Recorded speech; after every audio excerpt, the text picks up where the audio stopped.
What's going on, everybody? Welcome into the Blazers Uprise post-game show here on a phenomenal Friday night, Eric. The Blazers, short-handed, down not only Damian Lillard, but also Anthony Simons and Gary Payton II still isn't back. They go into Phoenix to face the 6-1 Phoenix Suns. That one loss, by the way, was your Portland Trail Blazers earlier this season, and they give Phoenix their second 2-point loss on the season with a Jerami Grant buzzer beater.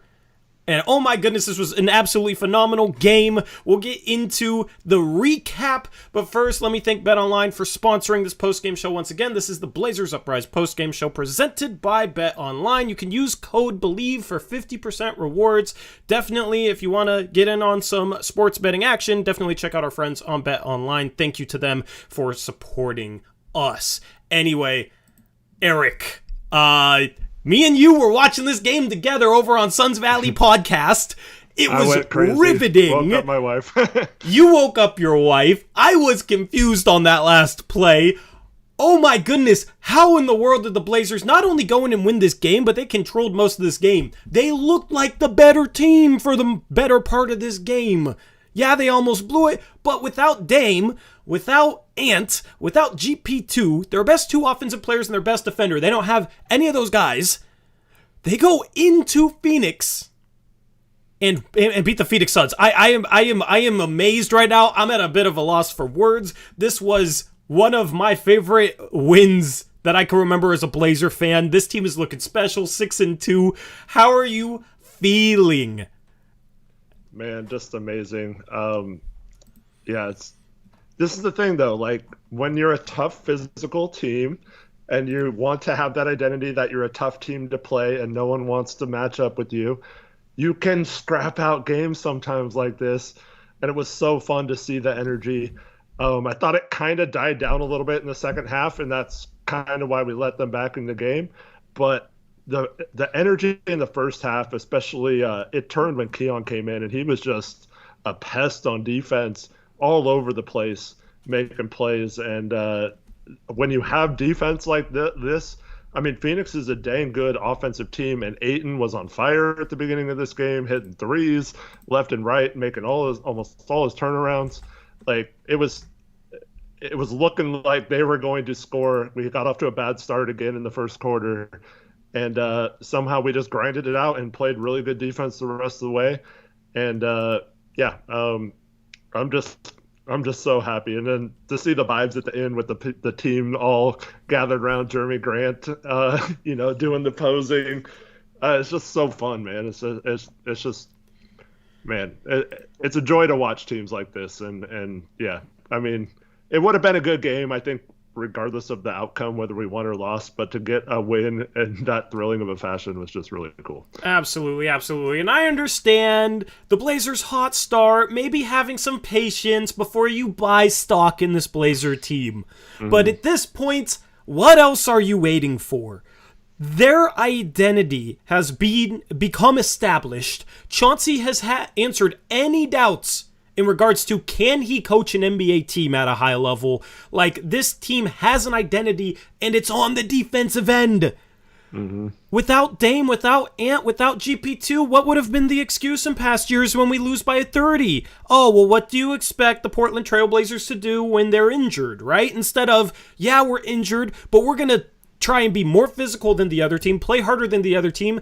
Yeah, we're shorthanded and they're a good team, but let's rise up to the challenge instead of sitting there and saying, what can we do? We it's difficult without guys in the lineup, without Dame, without Ant. Okay?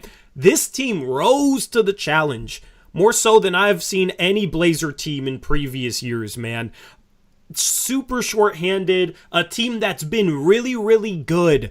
They've lost only 2 games this year by a combined 4 points, and it's against these Portland Trail Blazers team. Like, this Phoenix Suns team is legitimate. I was looking at them as, yeah, they're probably the favorite in the West if there is a favorite. The Blazers have beat them twice, and once they've beaten them shorthanded. Yes, it's still early in the season, but it is beyond obvious that this team has established a culture and established an identity, because you don't get this type of win without that. So They got it done on the defensive end. They scrapped. They forced turnovers. Yeah, the offense was kind of clunky at some point, but that's the other nice thing about the way this roster is constructed. Without Dame and without Ant, you got guys on this team that can score. And Jerami Grant has been the number one guy in Detroit the past couple of years. He was a role player before that. He's kind of played as a role player, maybe a higher usage role player than he was in Denver or OKC, but he's been back to his role-playing ways where he's the third scorer. Well, without Dame and Ant, he showed that he still knows how to be that number one option that he was in Detroit. 30 points, 5 assists, 10 for 17 from the field, 1 for 3 from the three-point line, 9 for 11 from the free throw line. Absolutely carried this team offensively. And then the rest was just offense by committee. Good ball movement, good passing. Yeah, they turned over the ball a lot, but this team had 30 assists. That's what you got to do when you don't have Dame and when you don't have Ant. And that's what we asked for when the Blazers were injured without a starting guard in years past. That's exactly how you win basketball games in this sort of fashion. You got to do it by committee when you're missing your star players, and this team has that connectivity that they preached. They have it offensively, and defensively they scrapped, and I couldn't be more proud with the way that they took care of business in this game. Yeah, and then one of the most fun parts is like everyone who played had a part in the win. And that's always good when you can say it was a total team effort. Yeah, Jerami Grant scores 30 points and hits the game winner. Without him dominating at parts of this game, we obviously probably lose. But there were so many players. Nas has had a couple of bad games in a row. He comes in, has really good first half, and I thought was decent in the second half. I already mentioned Keon. Jabari Walker gets some time. Outside of like one falling asleep on defense, like he played really well, I thought. And yeah, Eubanks had a couple of good moments. Sharp had an amazing finish in the fourth quarter, it might have been the third quarter. And then Nurk had a terrible game. He just could not make a basket. And then he has 3 clutch baskets.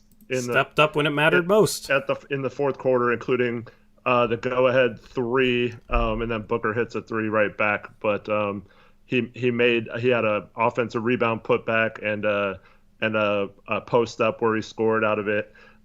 So making him when he matters. And then Winslow almost has a triple double. Just like everyone who played had like some moments in this game you can look at and be excited about that player with.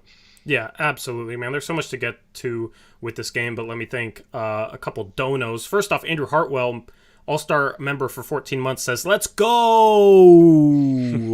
Let's go. That's his member message. I love it. Thank you, Andrew. Shout out Wardy.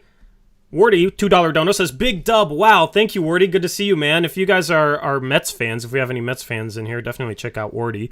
Shout out Carson, $10 dono, says, "Big dub against the Suns once again. Pay Jerami already. Please, Joe. I love this team and I love Blazers Uprise. Let's get it tomorrow."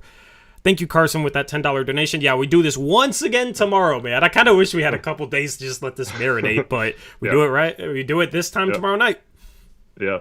And just for the record, Jerami Grant, I don't know the exact date, but it's sometime right at the beginning, like either late December, early January, before we can actually officially offer him an extension. And expect that to already like pretty much be agreed upon and announced as soon as that's available. I mean, even after last year's debacle, he still wanted to be here in the offseason. And I think he's probably enjoying being here right now. The whole post-game press conference, I need to watch that back. I saw that they were together, but I couldn't listen to it as I was on Gabe's stream. But this team seems to have a really good vibe about them, and that's carried over onto the basketball court, which is awesome. Shout out to Kyle, $2 donation, says, "Can we talk about how clutch Nurk was, please?" Absolutely. I want to go over the plays in crunch time in this tight game here in a second. But first, absolutely. Rollers Kate, $2 donation, says, "Can't stay long tonight, but wanted to say Rip City." Good to see you, Rip Kate. City, baby. Rip City. Thanks. And Carson, $2 dono, says, "And hit the like at everybody." Yeah, definitely hit that like button. Help out the channel. That's the easiest way to show support, but we greatly appreciate everyone who donates. It would be hard to do this without you guys. All right. I want to go. Carson? Yeah, Carson's pretty happy right now, man. I love it. I love seeing Carson happy. Let's go over that fourth quarter stretch. So in the final, this game was tied at, let me see here. With about 3 minutes left, it was tied 99-99. Devin Booker hits a shot, puts the Phoenix Suns up 101-99. Yusuf Nurkic has his best finish of the night, that reverse layup that he had off a dime from Justice Winslow with about 2.5 minutes left. So yeah, that's Nurkic, who had struggled finishing in this game, finishing with a good play off a dump-off pass from Justice Winslow. But then after that, the Blazers played good defense. That's how they won this game. Got a stop on Chris Paul. Got a stop on Damian Lee, missed a 3-point jumper. Want to keep it real? Shut up, ESPN. I thought I had it muted. There we go. It's now officially muted. But this game was tied at 101 for about a minute there until DeAndre Ayton had a tip in. Rebounding was a struggle in this game for the Portland Trail Blazers. We'll look at team stats in a second. They struggled to corral defensive rebounds. But DeAndre Ayton has a tip in with 46 seconds left. Suns go up 103-101, and I'm thinking, oh man, like that's how this is going to go. But I'm a little less pessimistic in these situations because the Blazers have had some close games this year, and they've just managed to pull them out. They didn't pull it out last game against Memphis, but otherwise they've pulled things out. And then Yusuf Nurkic, Eric, hits a go-ahead 3 with 39 seconds left. Yusuf Nurkic hitting clutch threes. Yusuf Nurkic hitting every three. Every three. The last 2 games, he's 5 for 5 from 3. My voice is cracking. I am baffled. All of a sudden, this dude is not a non-shooter. I can't call him that anymore. It's a bad movie. Says Nurk is now shooting 57.9% from 3 on the season. I mean, at this point, man, keep shooting them. Until you stop making them, keep shooting them. He 5 for 5, man. Like, he can shoot the basketball. And I said this on the last post-game stream. I just think it's a matter of confidence for him. Because when he shoots the ball confidently, he knocks him down. When he, sometimes it seems like he's second-guessing himself as to whether to shoot or not, and then when he does finally shoot that 3, those are the threes that he misses. So he's been shooting the ball confidently the past 2 games. Yes, he's not going to shoot 57% from 3 for the season, but if he can knock down threes like this, it makes things even easier for Dame and for Ant. It opens up that lane, and the last couple of games he's made teams pay. Just 1 out of 3 is all I ask of him. So anything more than that, I think, is nice. But so honestly, a lot of his threes, he doesn't take a lot, right? Mm-hmm. So you shoot one, it's kind of a situation where if you shoot one and you miss it, like then it's like hard to take the next one, because if you miss that, then it's going to snowball and things like that. And Nurk, it's ever since he started shooting threes, it's like his first 3, it's like always just rims in and out. It's like so close to going in, but like it discourages him, like you said. And then it's like I said, tough to then take the next 3 knowing you just missed one. And if you start missing a bunch of threes and you're a center, you're going to start getting the Myers Leonard treatment. It's like, go inside, big man. Like, you know, and so the last couple games, he's just happened to hit his first one. It's gone in. And I think that's given him the confidence to shoot them in the clutch like he did tonight, and thank goodness for that, because that was like a huge moment in this game that he hit that. Absolutely. In chat, and I'll extend this question to you as well, Eric, there's one thing that I've noticed, and I'm curious if it's just me or if it's you guys as well, so answer this. Is there one thing you think Nurkic is doing differently with his 3-point shot? Because there's one thing I feel like he's doing differently with this 3-point shot. I just want to see if you guys have the same answers. So let me know in chat if there is something you've noticed that maybe Nurkic is doing a little bit differently with his shot. Eric, is there anything that you think he's doing differently recently with his 3-point shot that might be leading to more makes? I think this probably isn't what you're going to say, but it feels like he's not like rushing him, and he's getting the ball up a little higher than he normally did. Eric Coleman, Tim Perry, I agree, more arc. Because I thought his shot was a little flat in previous years, and a lot of those like ones that are halfway down but rim out, those hard misses that you're talking about, Eric, a lot of times if you shoot the ball flat, that's the type of misses you'll end up with. It would be interesting to compare them side by side, like the threes he's made this year to some of his 3-point misses last year, but I feel like he's shooting the ball with a little bit more arc. Yeah, and that's good. Yeah. And yeah, it's like maybe he's learning from Jeremy Grant to keep the ball up high and shoot it higher, follow through with your wrist a little more. But yeah, it looks nice. Yeah, yeah. So I don't know. I'll try and compare it and maybe tweet it out or maybe even do a film breakdown at some point. But yeah, I just feel like he's shooting the ball with more arc. So a lot of those hard misses, it just has a wider angle going down at the rim. If you shoot the ball with more arc, there's like an optimal arc to shoot it with. I just always thought he kind of shot the ball flat, which can work for some guys, but sometimes shooting with better arc can help shooters. I feel like that might be helping Nurkic. That's just a guess, though.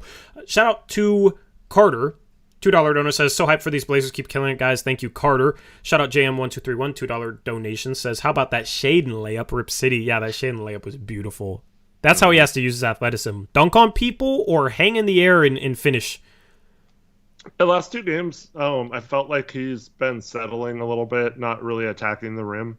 So it was nice to see him do that on that play. But I still feel like just go up and attack the rim or like do stuff like that, and either use your athleticism to create a shot at the rim, or use it to draw fouls and make the refs have to either call something or not. But don't settle for like kind of slow, methodical, not even sure if you're supposed to shoot it, pull-ups from like 15 feet. Like I'd much rather see him attack the basket. Yep, absolutely. But let's go back to the end of this game. After Nurkic hits that three to put the Blazers up 104-103, 7 seconds later, with 31 seconds left, Devin Booker hits a pull-up three on Nurkic. The Blazers were switching in situations they didn't need to switch, which bothered me, and I know it bothered you this game. Yeah. I wasn't really super vocal about it, but I didn't need to be because you you got mad right when they switched, and Booker made him pay. It just bothers me. It's 5 feet behind the three-point line. Ayton setting a pick for CP3. There's no reason to just automatically switch there. Winslow could just go under that. CP3 takes a while to shoot anyway, so even if he does line up to shoot, you can recover on that. So I just don't like if CP3 is deeper, like around the free throw line, getting those picks. Absolutely, you have to switch those because he can pull up really quick in those situations. But around the 3-point line, his shot is so like slow developing. You can get out on it, so there's no need to switch that with Winslow. I hope they make that adjustment for tomorrow night. Yeah, absolutely. So Phoenix goes back up 106-104. Blazers come down. Grant misses a mid-range jumper, but who's there for the tip-in? It's Nurkic. He was clutch tonight. 7 points in the final 3 minutes for Nurkic.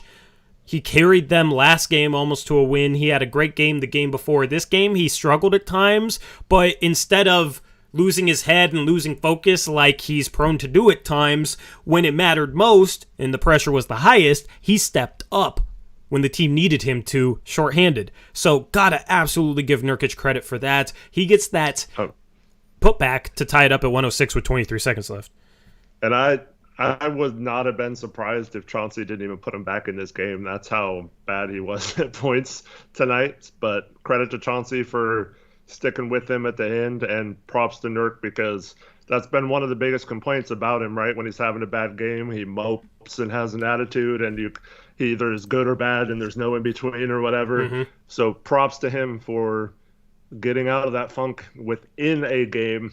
And you can't really, you can be mad about the first half all you want, but when players put that behind them and step up, that's the opposite of moping and doing all that stuff. So you can't say that about him tonight. Yeah, absolutely. And then, so Phoenix had shot clock off, tie game. That's a situation where you take the last shot. But on the final offensive possession for Phoenix, Booker had the ball up top. Grant was going to ISO. Yeah, he was going to ISO. Grant comes and doubles him, shows him a double team. Whenever you get doubled in that situation, you want somebody to flash to the middle of the court, to around the free throw line area. You get the ball into the middle, and then you kick it out or make a play 4-on-3 situation. Mikal Bridges is that guy cutting towards the middle of the floor. He catches the pass from Booker, and then he travels. I think it was Josh Hart defending him that rotated up and kind of got in his body a little bit. Mm-hmm. That's just another huge play from Josh Hart. Like, I know he didn't do anything in crunch time offensively, but that was a huge defensive stop. And that's the type of things that Josh Hart will do that maybe doesn't get enough love. Absolutely. So, traveling, it happened with 2.2 seconds left, Eric. Yeah. You said 2.2 seconds. And for the OGs, 2.2. Yeah, I don't know why they didn't review that to see how much time was left. That was weird, and they just kept it at 1. But it should have been at least 2 seconds. So that kind of cancels out the next thing we're going to talk about with how much time our play took. And yeah, we'll go to that. Yeah. So Blazers get the ball with 1 second left. Call a timeout, advance the ball. Their final set is a backdoor lob for Jerami Grant that Ayton switches and guards well. Winslow still throws the pass to him, but throws it in a spot where Grant can seal off Ayton, and that's an underrated part about that play. Grant sealed off Ayton. Ayton could have probably gotten that ball if Grant didn't put a forearm in his back and hold him off, which is a completely legal play, right? You just normally see it with post-ups in a normal half-court setting, but this is on an inbound lob to win the game. So he seals off Ayton so that Ayton can't get to the ball, and then he catches it. Footwork looked a little bit weird, but he goes pretty much straight into his shot. I need to rewatch the footwork, but it looked like borderline travel. But this is the NBA final possession. Like, I thought Ayton fouled him even when Ayton switched on to him. Like, my reaction was kind of confused excitement when Grant hit the shot on the Suns Valley podcast watch party stream, because I thought they were going to call a foul on Ayton, because Ayton, like, it looked like everyone stopped. Yeah, it looked like everyone stopped. Ayton was very physical with Grant when he came off that backdoor screen, but Grant fights through the physicality, seals him off, is able to catch that pass, and then knocks down the mid-range game winner to win the game. This is the second game winner he's had all season, unless you count the third one he had, potentially, which was against Sacramento in the final minute when the Blazers were down 1, and he had an and-one drive with about 50 seconds left. Damian Lillard gets a lot of love for being the most clutchest player in the league, but Jerami Grant has been insanely clutch this year. Yeah, absolutely. And let me just be fair with this last play. If it was Phoenix that had the exact same thing, I would be mad and say it was a travel probably on the screen. Yeah. So well, let me use say that. I will admit that. Well, I wanted to say you would be like Sixth Man Sundo, who has a $5 donation, who's a member over there on Suns Valley Podcast. He says, the refs were terrible, Grant traveled, with the text that's like mocking that, so I don't know if he agrees or not, but yeah, you'd be like that. Yeah. But here's the thing. It was because he goes up to catch the ball and there's contact with Ayton, but he's moving his feet as he catches the ball, so it looks like he takes 4 steps. But by the time he actually gathers the ball, he only takes the step back into the shot. And it's really, really close.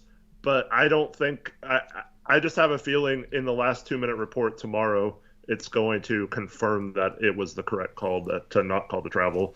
And guess what? Yeah. Jerami Grant got screwed over by a bad travel call going against him in the previous game that the last 2-minute report said wasn't actually a travel. Mm-hmm. So I think that's just, makes up for that. Yep. So, I mean, but yeah, it's like, it was so weird because Grant was so calm after he hit that. And like, I was like, there had to have been a whistle or something. So like, I waited a second to react. And then like, I don't know how that shot went in because it just seemed like it was off. It seemed like it was going towards the back rim. And I don't know. It was just thrilling though. And if you want to see our reactions live, go check out that live reaction show. Go subscribe to Suns Valley Podcast too, because we're doing it again tomorrow night with them. So yeah. But I was going into this game, Eric. What was your mindset going into this game as a fan? I just wanted to see him play hard. I mean, I thought it was going to be really tough to win. Phoenix has played really well this season, and they started off the game strong, and you're thinking, oh man, this is not looking good. And how are we going to get points tonight and stuff like that? And so, I mean, obviously someone had to step up. I was excited to see like if Jabari Walker got minutes tonight, what Keon could do with extended run, what Winslow would do as the actual point guard. If Jerami Grant could for at least one game. You don't have to do this a lot, but shoulder the load on offense, as well as play solid defense. I was also interested to see if our defense would come out like really physical and pressuring from the beginning. And once again, we got off to a horrendous start. So I don't know, like, it's not Ant and Dame. Like, it doesn't matter what lineup we have out there. We're still putting Grant on CP3 and doing all this stuff and not getting off to good starts. But I just wanted them to play hard and competitive and not just like give up and lose by 30. So I would have been happy even if they lost based on the first half of the performance or their first half performance. But yeah, once they had a lead most of the second half, it's like, oh, come on, please hold on to this lead. Yeah. But honestly, I was going into this game like, man, we're screwed. You know what I mean? Like, and I'll blame anybody else that was like that too, But I need to change because this team can be shorthanded. Go ahead. I heard you were like not wanting to even go on stream at the beginning of the game. No, I wanted to go on stream. I know, but like you were like, oh man, no. Yeah, it was more so like I didn't want to sit there on their stream and just like get mad constantly and just like take over the stream with my anger. So it was just like before the game, I was like, all right, well, we're probably gonna lose this game. I'm just gonna accept it now, and if we win, then it's gonna be awesome. You know what I mean? So that was my mindset going into this game. I just wanted to see good things because in the end, like, this is all about building for the playoffs, believe it or not, because I truly think this team is legitimate. Because they have they have three things. They have an identity and a good style of play. They have a balanced roster, and they have talent. When you have those three things, you're a good basketball team. Maybe even a great basketball team. Like, because not good coaching as well. But I kind of feel like the good coaching goes into the style of play and identity thing. Yeah, true. Because the identity of this team kind of takes after Chauncey Billups, right?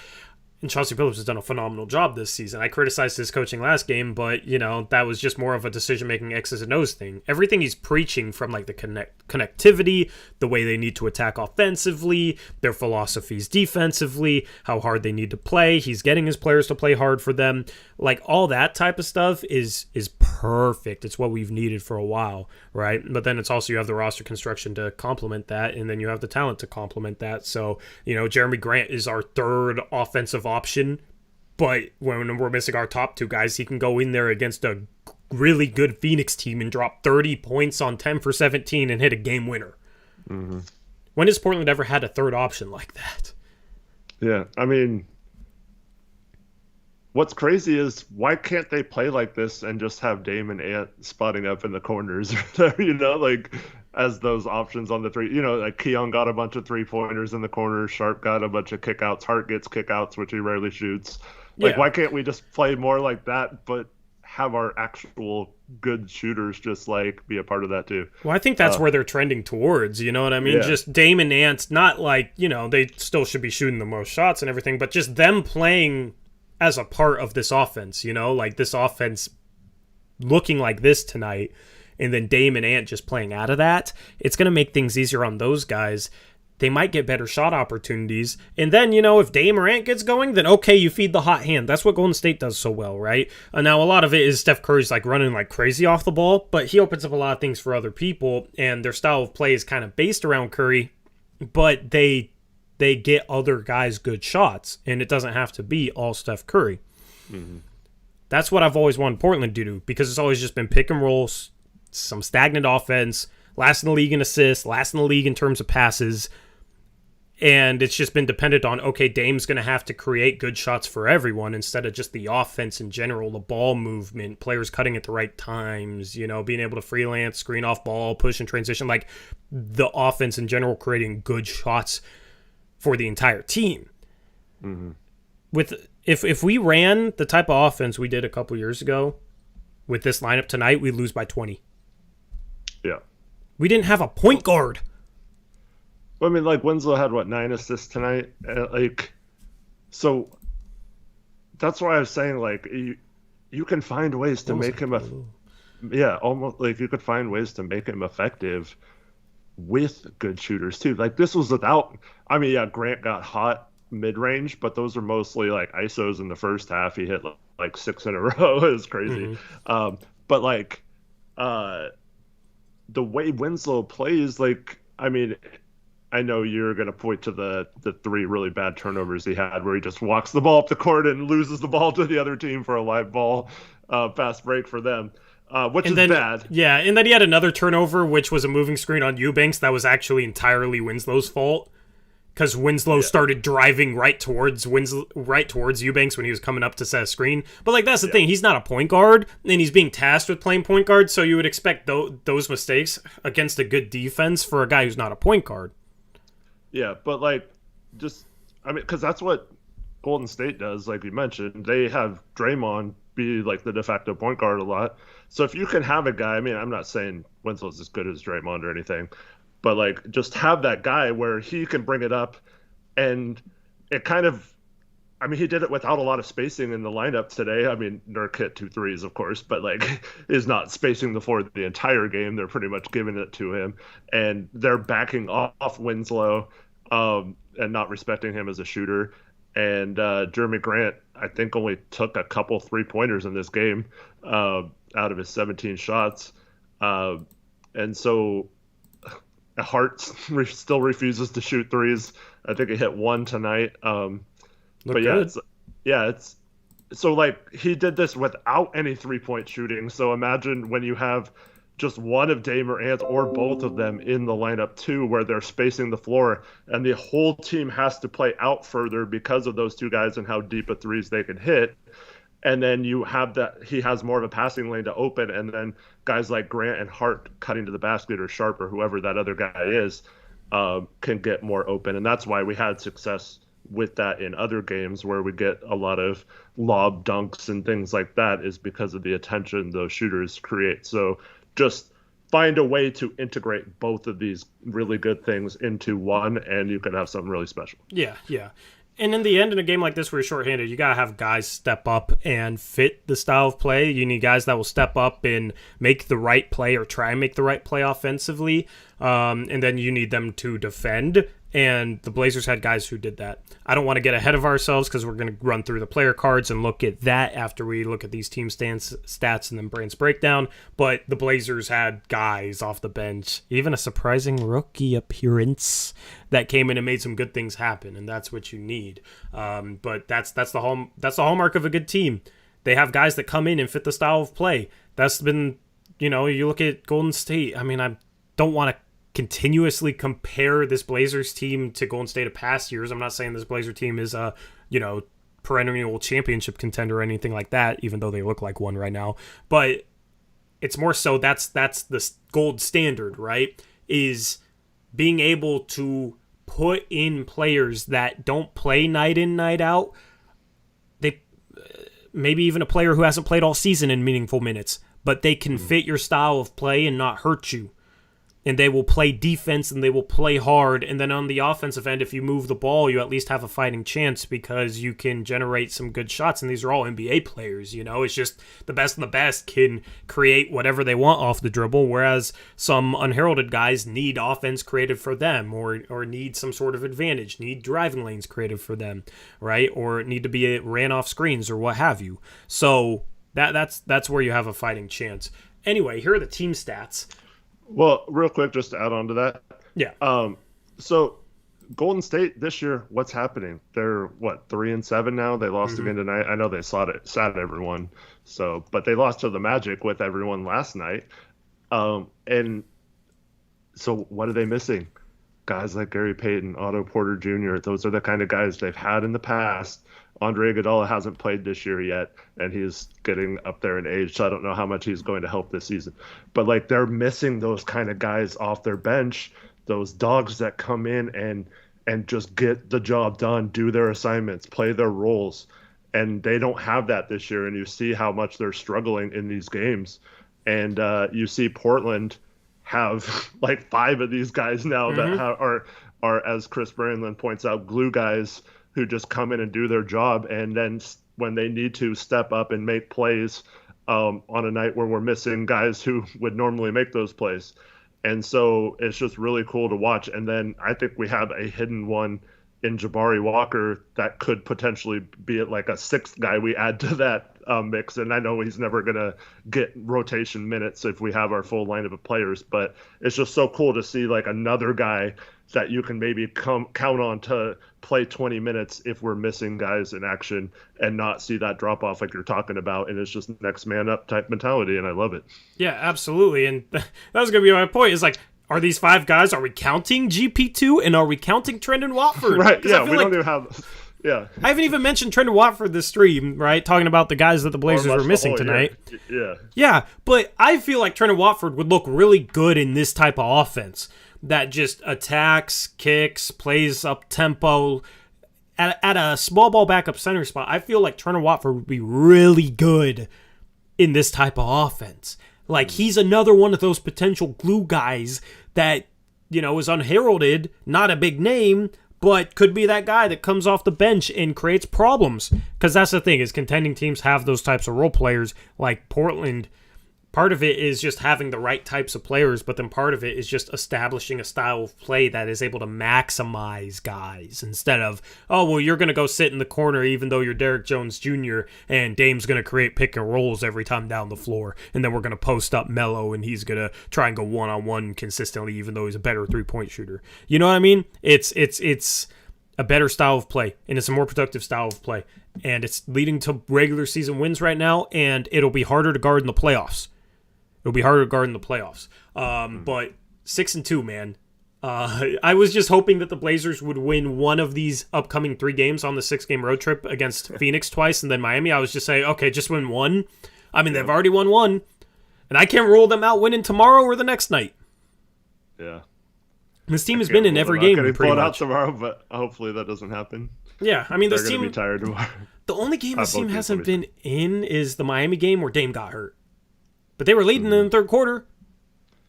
And then the Memphis game. I think we were down 9 when he went out, I think. Yeah. So, I mean, Miami was already establishing their will, but, you know, that every team's going to have some rough games. Memphis, we could have easily won that game. We could easily be sitting at 7-1, you know what I mean? Now, it obviously goes the other way, but it's like this is the type of team, when you have clutch guys, Jerami Grant's been clutch, Damian Lillard is obviously clutch, you win close games. And when you can get stops in crunch time and then also have shot makers and shot creators, those are the types of teams that excel in crunch time. We have a team built to excel in crunch time, and we seem to have a team that mentally rises up to the challenge. Yep. And once again, Chris Brandlin with another good point. We are 3-0 on the road, Tori.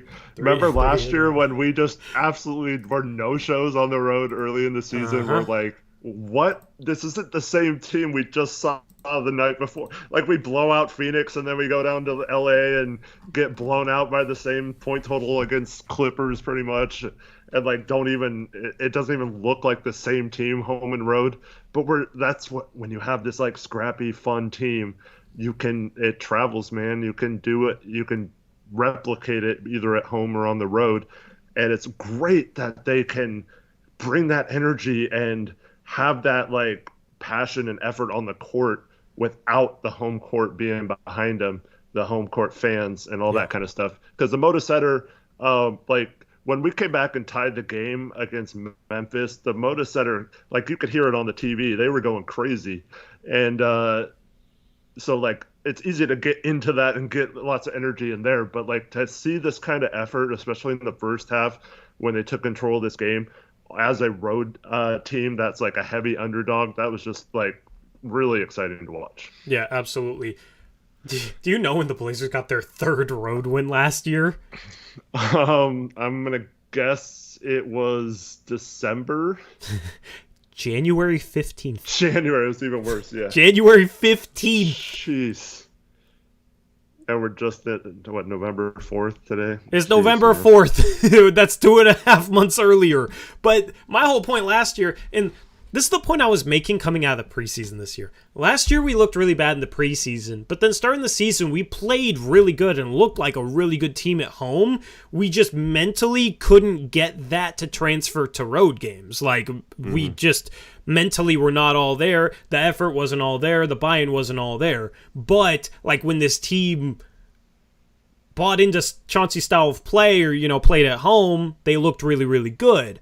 And that was the whole point I was making out of preseason. It's like, they looked bad in preseason last year, but then they came out and at home and looked like a completely different team. They just couldn't get it on the road.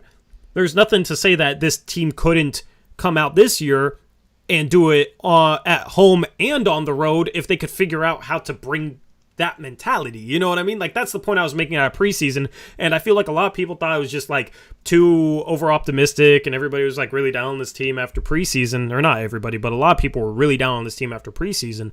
But I mean, last year it was hard not to. It was hard not to. It was not hard not to. But I mean, the team at home last year to start the season looked really good. It's just they couldn't get it on the road. This team has gotten it at home and on the road. This team has brought it on any floor they've played on in the regular season. Just be consistent. When you have energy and effort on defense, you can be consistent. So it's nice. Yep. Let me catch up on some donos, and then you can talk about any team stats you want to look at. I like leaving this up here for you guys to look at. But shout out to Christian Montez, $2 dono, says, now that you mention it, what is Leonard up to? I don't remember mentioning Kawhi or Myers Leonard. I mentioned him. Well, I was saying, like, if Nurk just hangs out around the 3-point line, and he's missing shots, it's going to be like, oh, why aren't you playing inside, big man? Like Myers Leonard always. Yeah. It's just picking your spots there, honestly. Like rolling. I mean, and that's the thing. When you're going up against Ayton, maybe you stretch the floor a little bit more. When you're going up against Rudy Gobert, maybe you stretch the floor a little bit more. If you're going up against a Houston team, punish them inside. Right? And that's what Nurkic has done the past 3 games. So I guess Houston, he punished him. Against Steven Adams in Memphis, he stepped out, knocked down some threes, was 3 for 3. And then tonight, 2 for 2 from 3, and his shot's looking good, man. Like, I always felt like Nurkic could be a 3-point shooter. In these past 2 games, he's looked like my most optimistic vision of him shooting threes. I mean, 3 makes in a game was a career high last game, and then 2 tonight would have tied a career high before last game, and he hasn't missed. I mean, that's efficient offense. 5 for 5 from 3 in 2 games. I mean, you absolutely will take that. Absolutely. So, anyway, thank you to... Oops, sorry, I don't know what I just accidentally... I know, you messed me up because in that message I was really confused why. You can't unhide it, sorry. Yeah, sorry. Type what you just said, Blazer fan, again. Yeah, Eric accidentally hit it, and I saw it. Shout out to Thor, $2 donation, says, LeBron showing rust? I mean, LeBron's still been good. It doesn't matter if LeBron's averaging 30, though. That Lakers team is built terribly, and they didn't learn from last year. Shout out to Kyle F, $5 donation, says, Josh Hart is like a 6'5" Ben Simmons if he shot with the right hand, LMAO. JK kinda. I love him, but he can be frustrating sometimes when he won't shoot. But the thing is, he knocked down a 3 today. I mean, if Ben Simmons knocked down a 3 today, it would be a top 10 play on SportsCenter. So it would be some huge moment, and he would have gotten a standing ovation. So, yeah, Josh Hart. I'm willing to go out on a limb and just say this right now. Josh Hart's better than Ben Simmons. I'd rather have Josh Hart on this team than Ben Simmons. Maybe that's not a bold take, but Josh Hart plays his role really well, man. Ben's been pretty bad this year. I mean, when he's engaged and playing well, he's all defensive player. But yeah, it's hard to like put any faith in him right now. Yep. Ethan, ask me that again in 2 months. Shout Smog, member for 23 months, says, I owe Jeremy Grant and Joe Cronin an apology. Okay, go ahead and apologize to those guys. Shout out to Christian Montez, $5 donation, says, if Grant was mid-catch when he took his first 2 steps, and that means he doesn't have possession, then no travel. Otherwise, he took 4 steps, but shrug. Yeah, he caught the ball with one hand, and his hand was on top of the ball. Like, if you dribble and your hand's on top of the ball and you haven't picked it up yet, your steps don't start counting. Right? Like, I don't think he caught the ball with his hand under the ball. Like, he caught the ball with his hand. It wasn't in a carry position, so it can technically be considered a gather, so therefore that wouldn't be a travel. But if he caught that with 2 hands and then took those steps, it would be. So I think that's the nuance on that play that determines if it's a travel or not. Do you agree with that, Eric? Yeah, absolutely. And I don't know. The NBA is weird. Like, what's a travel and what's not? They've been calling a lot of travels and carries this year so far, and it definitely looks awkward. So, like I said, if it just, I think, depends on what you were hoping happened there, whether you thought that was a travel or not. But I feel like watching it live, I thought it was a travel, and that's why I kind of hesitated. Like, it seemed like the whistle blew and they called it a travel, but they didn't. But then watching it back, it does seem like it's just because his feet are moving awkwardly as he catches the ball. So yeah, it's tough. Yeah. But, I mean, good play on him to catch that with one hand so that he got the steps, you know what I mean? Absolutely. Because if he got that with two, they probably would have called a travel. So, like, Jerami Grant on that play did everything as perfect as possible in regards to sealing, in regards to that catch, and then knocking down the shot as well. Shout out Christian Montes, $5 dono. Oh, no, I just think that. Shout out M. Alam, $5 donation, says, healthy, we can go against anybody. Defense, chemistry, grit, having fun. Nurk the bow and arrow. Did Nurk throw a bow and arrow celebration out there? I missed. I'll have to go back and watch it. I mean, Nurk should have a 3-point celebration. I love it. Even if it's stealing Wesley Matthews' old celebration, the bow and arrow celebration is one of my favorite 3-point celebrations. It's kind of badass. But he continues to say, haven't felt like this since the last Aldridge run. I agree. And Jerami Grant, when he had that stretch where he's hitting all those mid ranges, I haven't felt like that since watching Aldridge hit mid-ranges, because I haven't seen someone hit mid-ranges in a barrage like that in a Blazer uniform since Aldridge. Forward, I guess, we'll have to qualify that. CJ had moments. Yeah, forward, from a forward position. Shout out to Emerson, member for 27 months. That's a long time, Emerson. Thank you. Says, clutch, Nurk, Grant, everybody squad, dub, let's go. Or no, he said Lego. My bad. Thank you, Emerson, for the member message. And then Emerson with the 99. You're supposed to say the currency. Because I don't know what it is. I'm not up there. I can't get back. We need to have like a list of names of our international viewers and where they're at. It's the D thing. Emerson, that's Philippine rubies or whatever. Philippine rubies, 99 of them, says, dub, let's go, we tough, fire emoji. Thank you, Emerson. JV Savvy with €5 dono. I've learned that one now. Says, on the road against a contender without Dame and without Ant, and the Blazers won. Who are you and what have you done to my favorite team? I don't know who. I don't know what's going on either, JP Savvy, but I love it. Now this is my favorite team. This is. I'm enjoying this team a ton. Shout out Arya Pathak with the $5 donation, says, without Dame, Ant, and GP2, we contending for real. What a team. Keep up the fire. Post games, love watching you. Thank you, Arya. Shout out Caleb Pendergraph, $5 donation, says, great game. Sad I had to miss the end of the game, especially with Grant's buzzer beater, but man, what a win. Why'd you have to miss it? It better have been something important, Caleb, because I don't know how you could miss that. If I can wake up my family because I'm going crazy, you can. Yeah. Eric, in case anybody doesn't know, Eric woke up his family celebrating that buzzer beater. Shady asked if I was sleeping on the couch tonight. No, it's not that serious. But I mean, in my defense, it was like 9:40. It's not like it was 1 a.m. or something. Yeah. Like you might owe like a back massage or something, right? Like, which is fine. That would be my play, but I'm single. So shout out Kyle F, $2 donation, says, you are definitely right. Hart better than Simmons. I had Hart above Simmons in my top 100 players series before a season. Simmons is weird as a role player. Like, it doesn't shoot, not aggressive enough, kind of needs the ball in his hands. Like, he's really good defensively, but offensively he's a weird fit. Whereas Hart, even though he hasn't shot many threes, he can still shoot threes and he can still space the floor.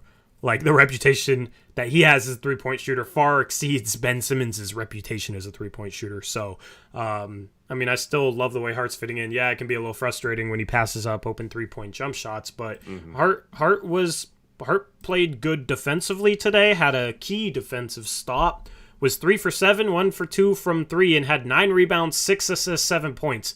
Just filled up the stat sheet. That's what you ask from somebody like him. Yeah, I kind of want to see him play more on ball and defense too, and see what that looks like. I agree. But Jared Carrick says, "Are we just going to ignore the fact that Grant clearly traveled before hitting the game winner?" Man, we've talked We about this. literally just talked about I mean, this like 3 minutes ago. That's been like a third of this post-game show so far. Is talking about the last place. So. Yeah. Not ignoring anything. And if you just joined live in the last 2 minutes, rewind like 3 minutes or 4 minutes. Shout out Power Dog for becoming an All-Star level member. Anyway. It's all good, Jared. I'm just kidding. No, it's fine. It's fine. It's just funny when people come into chat and you haven't been here the entire stream, and you said, "Are we just going to ignore the fact that Grant clearly traveled?" How do you know what we've been ignoring or not ignoring if you just joined? We've been here for 52 minutes. Yeah. Trust me. We try and cover everything, especially a game winner like that maybe is a debatable travel call. We'll talk about it and we'll give our opinion on it. But so definitely rewind like 5 minutes. I just explained my thoughts on why I don't think it was a travel. You think he clearly traveled? I explained my thoughts on why I didn't think it was a travel. And we'll see what they say in the last 2 minutes report. And Eric Olson missed the last shot because of a huge power explosion near his house that reverberated and shook his house. And it's also why the Beaver Husky game is in a big delay right now because the power went out at the stadium. Oh, was it a Brant bomb? No. Oh, okay. Anyway, team stats. Brant bombs aren't destructive; they're informative. They're informative, not destructive. Okay, you're right. Here are the team stats. Anything really jump off the page to you, Eric? We've had this up for a while, so the people have been able to look at it. Yeah, and formulate their own opinions. But the 30 assists, I want to say that's back-to-back games with 30 assists. Yeah. So you love to see that.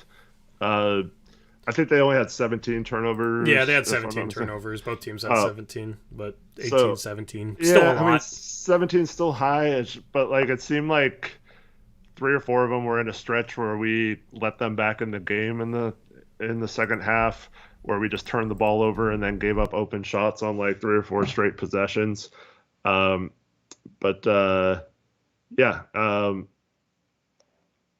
Fast breaks, I mean, we limited their chances. We didn't really score a lot on the fast break, but I thought we, at times, controlled the tempo with pushing it and not letting Phoenix set up their half-court defense, which, if you watch the Blazers broadcast, they pointed out how, or I think Corey did, where the Suns have one of the best defenses in the league in the half court, but are not very good on transition defense. So if you push the ball up and don't let them get set, you can create some opportunities. So that might be something they do tomorrow night, is just try to run them out of the gym on the second night of a back-to-back. Yep. But I love the 52 points in the paint. Also, can I just give credit? Because Corey Jez has, the first time he was on the broadcast, he was a little awkward and people were giving him a little bit of crap. But that's the type of statistical insight that I want during a game. Exactly. So I love that. Anyway, go on. And then, 52 points in the paint. You love it. Only 40 for them. So we did a pretty good job of keeping them away from the rim. I just like the way we controlled most of this game. And we didn't really have, outside of that stretch I talked about, too many times where it was just oh man, we're just playing bad possession after possession. Normally, if someone made a mistake, they cleaned it up and didn't really make that mistake again the rest of the game. Yeah.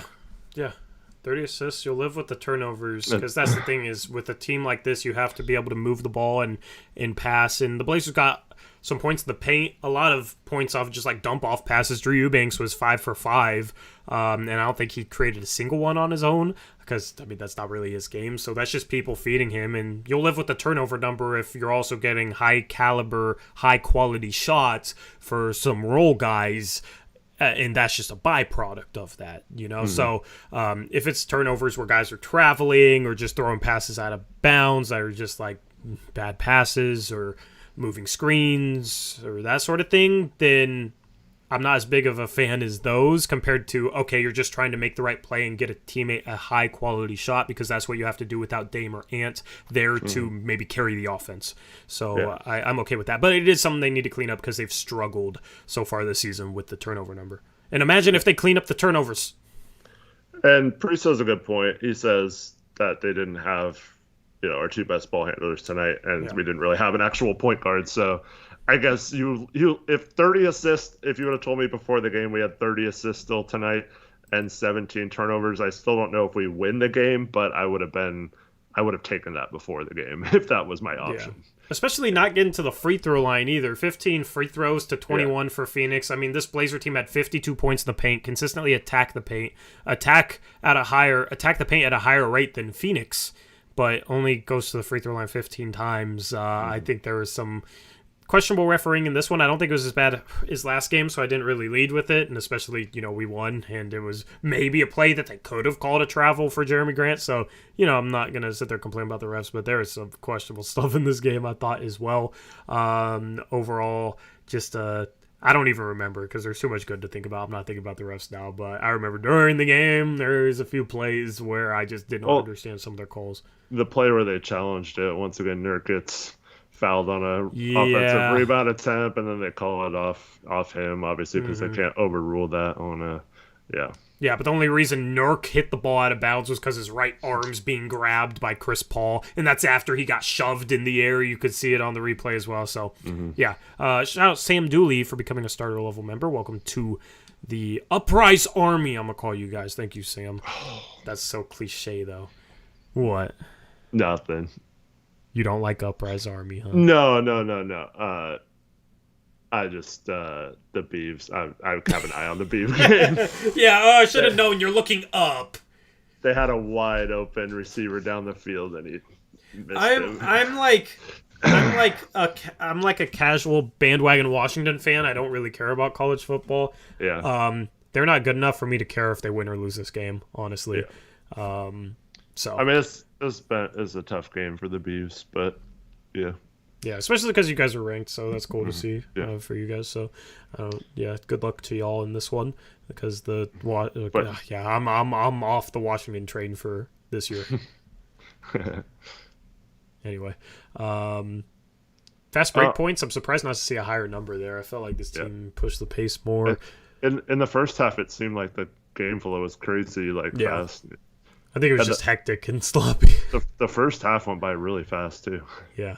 But also, dude, look at the 3-point attempts. 23. They shot 85 times and only 23 of them were threes. If there's people out there, and I talk to some people like this, that hate how much 3-point shooting has become a part of the NBA game, well, I mean, the Portland Trailblazers are your team then, because they haven't shot threes at a high rate, but then they also have guys that, if you're okay, if you enjoy seeing a player get hot from three but don't want to see threes dominate the game, Portland's the perfect team for you, because a guy like Anthony Simons or Damian Lillard can go on a tear with some impressive 3-point shooting, but they don't just settle.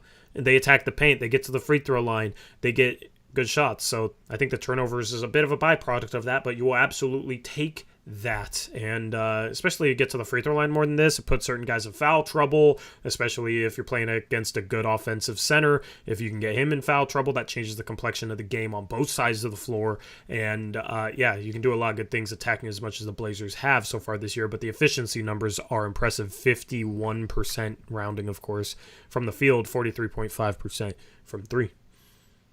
Yep. I mean, if you can get away with not living by the three, go ahead. I mean, we don't really have many shooters in the game, so I thought that was smart not to rely on that. Yep. Absolutely. Are you ready, Eric? Yes. Let's do it. We got Brant's breakdown.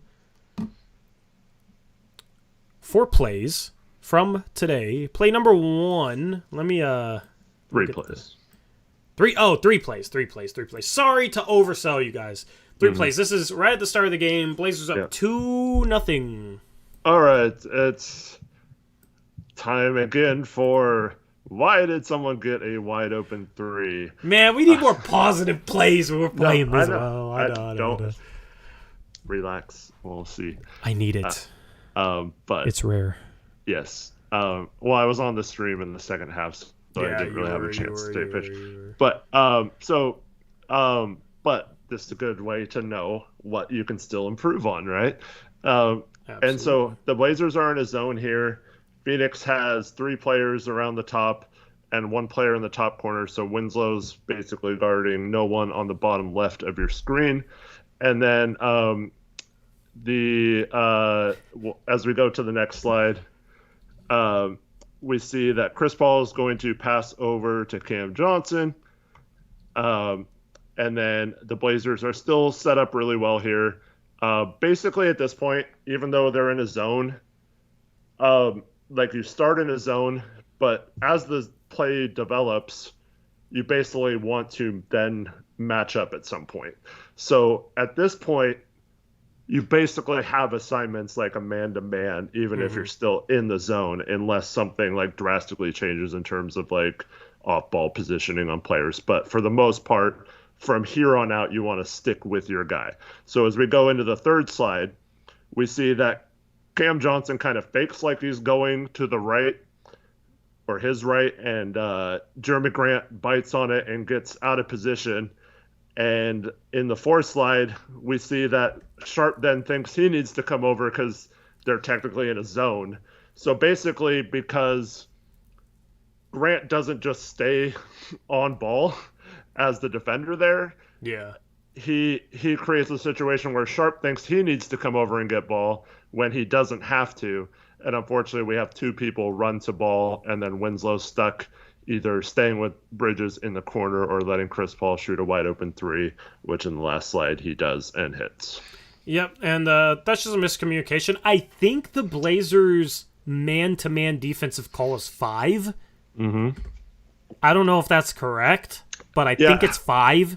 I see him calling out 5 a lot. I don't know if that's man or zone, but and in the game against Memphis, there is a play where they started off in a zone, and I think I saw Chauncey call 5, and then it was a man-to-man.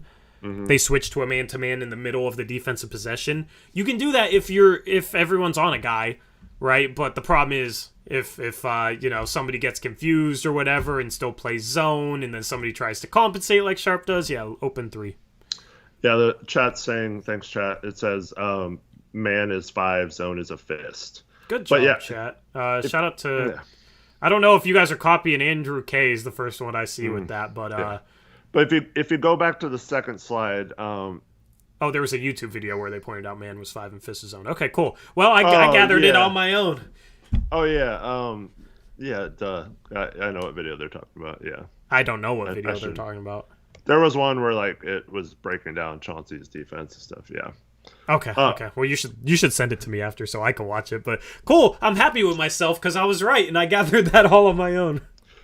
But in the second slide, the way they have it set up, if we go back to the second slide, where Cam Johnson's catching the pass. Yes. So once again, so there's not a guy up on the top elbow extended, and if there was a second defender there, like let's say Bridges was up kind of to the right of the referee next to Booker, if Bridges was over there, then Grant probably should do that, and McHale should rotate to Cam, and Winslow then comes up and gets Chris Paul.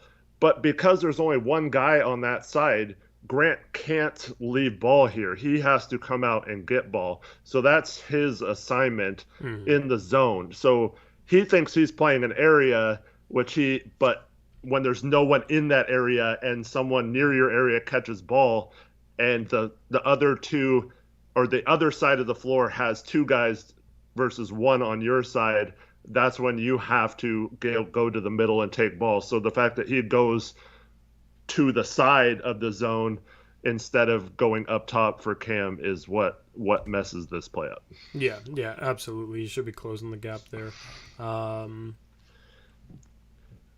But yeah, I mean, once again, it's fantastic though that like this is the first play of the game, right? And then we don't really see them make this mistake again.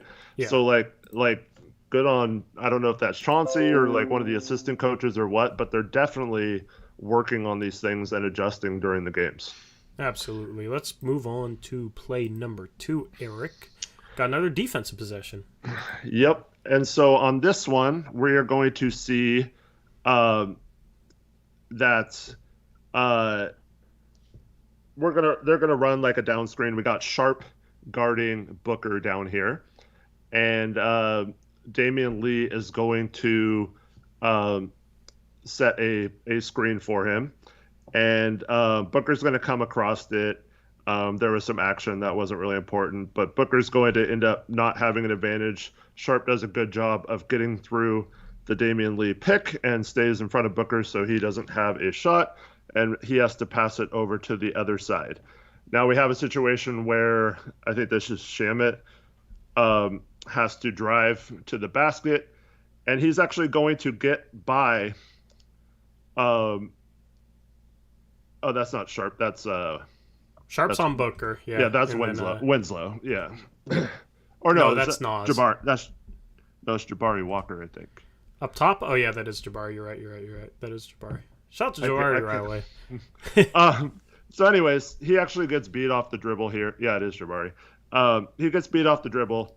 Nas has to help in the next slide. Mm-hmm. So we see at the basket, Nas, perfect position.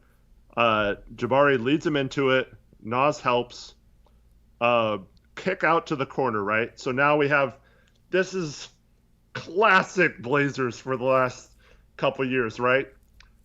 There's two guys and only one defender, right? We're going to give up an open three, right? Mm-hmm. It's just going to happen. Blazer basketball, this is how it works. I'm sure you can find a previous Brant breakdown where it's this exact position right, and it leads to an open three. Yeah. So Sharp quickly gets out on Lee in the next slide. Lee doesn't have a shot, but he sees Booker, right? Mm-hmm. And so normally what would happen on this play, we have two guys on Shamit down low, which we don't need. Everyone else is well, but it doesn't matter as long as one person's out of place. But Jabari gets out to Booker in time. Just a little small thing. And Booker doesn't get the shot off, has to sidestep, ends up getting called for a travel here just because Jabari gets there from all the way almost under the basket in time to possibly contest an open three. And it's just like, it seems so simple, or like he didn't even close out well, so it didn't matter. But in the past, this is something where both those guys under the basket would be like, oh crap, what are we can't get there in time or whatever. But like, this is what we've been talking about.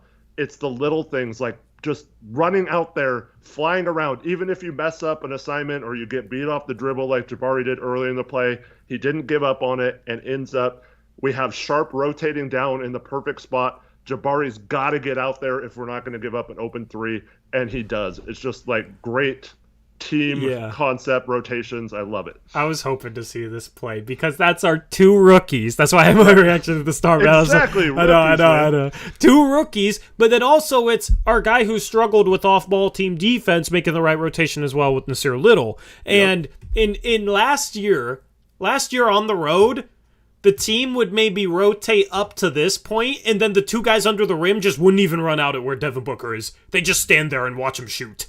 That's what was so frustrating about road games last year. Like at home, they rotated and it looked good. At home and on the road, it was just non-existent. But yeah, that's the thing is Sharp's not the help guy, right? This is what we always preach because this is the philosophy with help defense. You have two guys off ball. It's Nas down near the baseline guarding Damian Lee, and it's Shaedon Sharp, right? Nas is the help guy, and Sharp gets first pass. How many times have you guys heard me say that? That's how you execute this. Nas helps, Sharp gets the first pass. Even though it's not his guy, that's his rotation, to rotate out to Damian Lee and get the first pass. Boom, gets it. And then whoever helped is usually supposed to get back out to the second pass, but it can also be the guy who guarded the driver. So Nas was the guy who helped, but in this position, it's Nas's momentum is going away from the play. It's actually a little easier for Jabari to get out there, so it just needs to be whoever's closest, right? Yep. They're both in the same area. It just needs to be one of the two. Boom. Second pass, rotates back out. We're fine there. And this team made rotations consistently all game long. And it was beautiful to watch competent defense. And it's that's what good teams do. And it's not something that's like that crazy or anything. It's just this team hasn't done it for so long. I know, that's why we're so frustrated. It's not that hard to know what your rotations are, and just even if you don't or you mess up, just like get back in the freaking play. Like that's Hmm. so frustrating in years past. Like we just stand around and be like, oh, what are we supposed to do? They just made shots, that kind of attitude. Yep. And this is exactly why you don't have to settle for that. Yep. Absolutely. All right. Let's move on to play number 3. All right, play number 3. We have uh, Chris Paul here, who is being guarded, and he is, I think that's Winslow. Um, he's going to get a screen On Chris from. Paul? I think Uh, that's Grant. oh yeah, Grant. Yeah, sorry. Um, I can't even tell my own picture. um, anyways, so Grant's going to actually do a good job of getting through this screen, but they're not setting this up for Chris Paul to get through it because I think that's Torrey Craig is going to turn around after this screen. So he wasn't even trying to set green. It was more of a setup because they have Booker in the bottom left corner off your screen. And then he's going to get the dribble handoff in the next slide from Paul and come around this Paul and Ayton double screen. And it usually leads to bad things because it's really tough to get around it. Now, you can do a few things.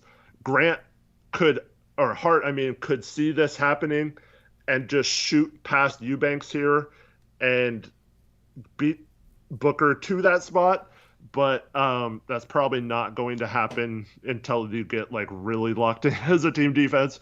So as we roll it here, we see that Booker's actually going to get around this. Grant switches onto him, but he's trying to get around the Booker screen, and then Booker cuts to the basket. So Booker basically has Eubanks, but he hesitates for a minute and lets Grant catch back up to him.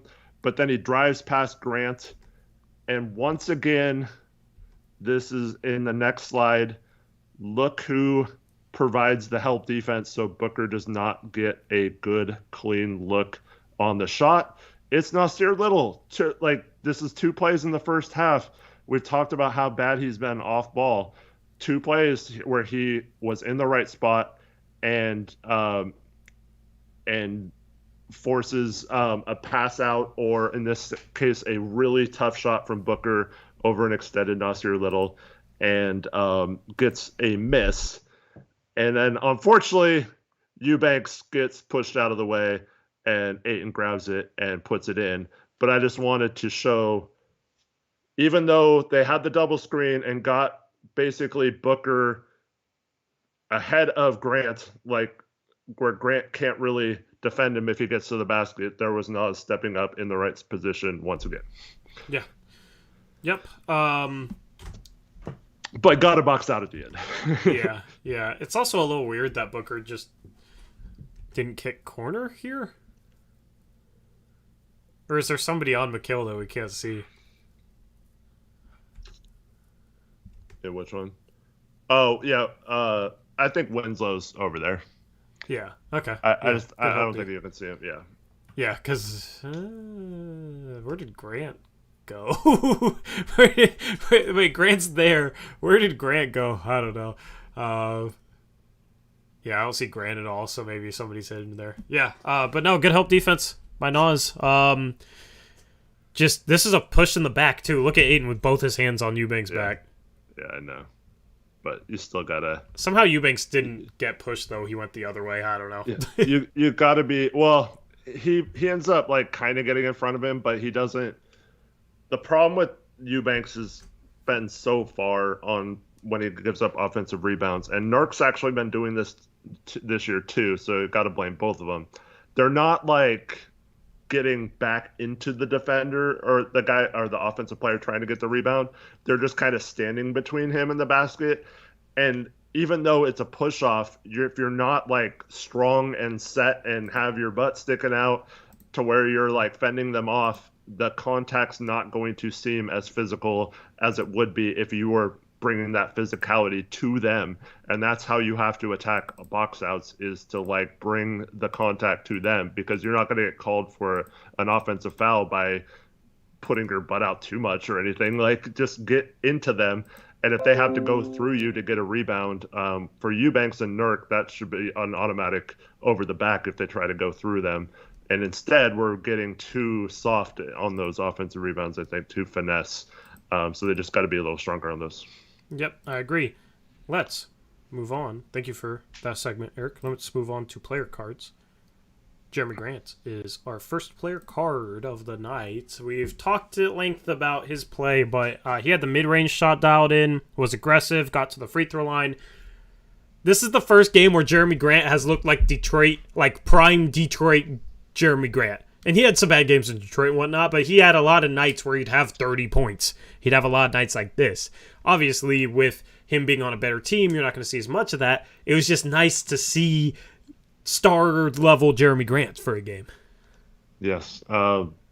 And see,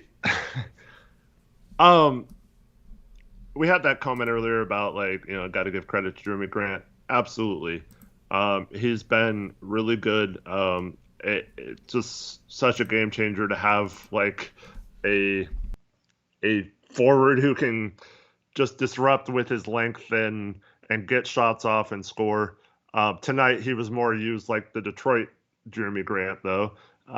And our concern all along was whether he would accept going back to not being this type of player, right?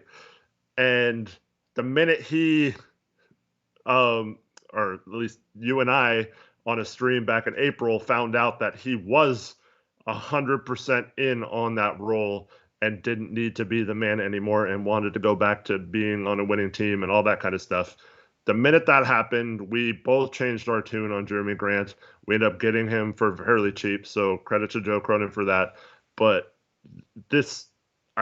he has played really well. He's a good fit. The vibes after the game, like I said at the top of the show, just really cool to see him. The other players seem to love him.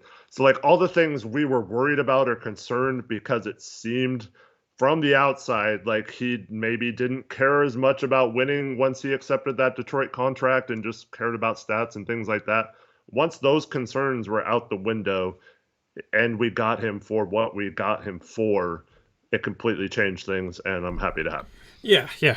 A lot of people came and says, you didn't want Jerami Grant. Well, that was with the information that he wanted to be in Detroit and be the main guy, right? It's because, okay, just let me say this. So Chris Goberson says, weird that you were worried about that.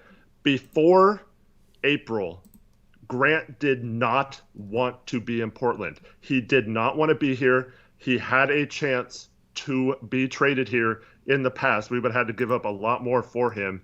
And he had an agreement with Detroit that they would, because he chose them over Denver at the exact same contract, that they would try their best to do right by him if he ever wanted out of Detroit. And he told them, no, I do not want to be traded last year, even though Dame spent the Olympics trying to recruit him. KD did as well. All last season, he did not want to be here. And so you can say it's a weird perspective all you want, but he did not want to leave Detroit. He wanted to stay there. And so those were valid concerns if he does not want to be here. But the minute that changed and he was 100% in on being here, this is the type of player we have needed, right? And if he accepts that and wants to be here, that completely changes that dynamic. So yeah, it's weird that people think that's a weird perspective after we had an issue at the start of last season when guys not like buying into their roles and what they're supposed to do. You know what I mean? It's like I wouldn't want a star if they didn't want to buy into, trying to play the right way or give effort on the defensive end or whatnot, right?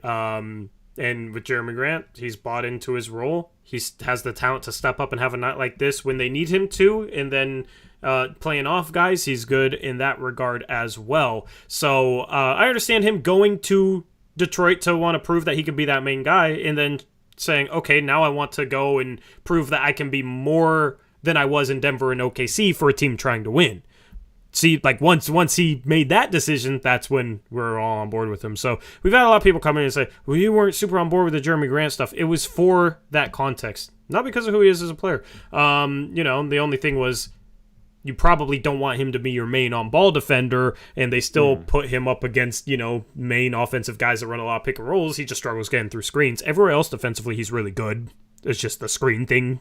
I don't know of any other area where he struggles defensively. This was his best game in terms of screen navigation, though, so maybe it's improving. Maybe that's just the game plan, is to hope he improves on that.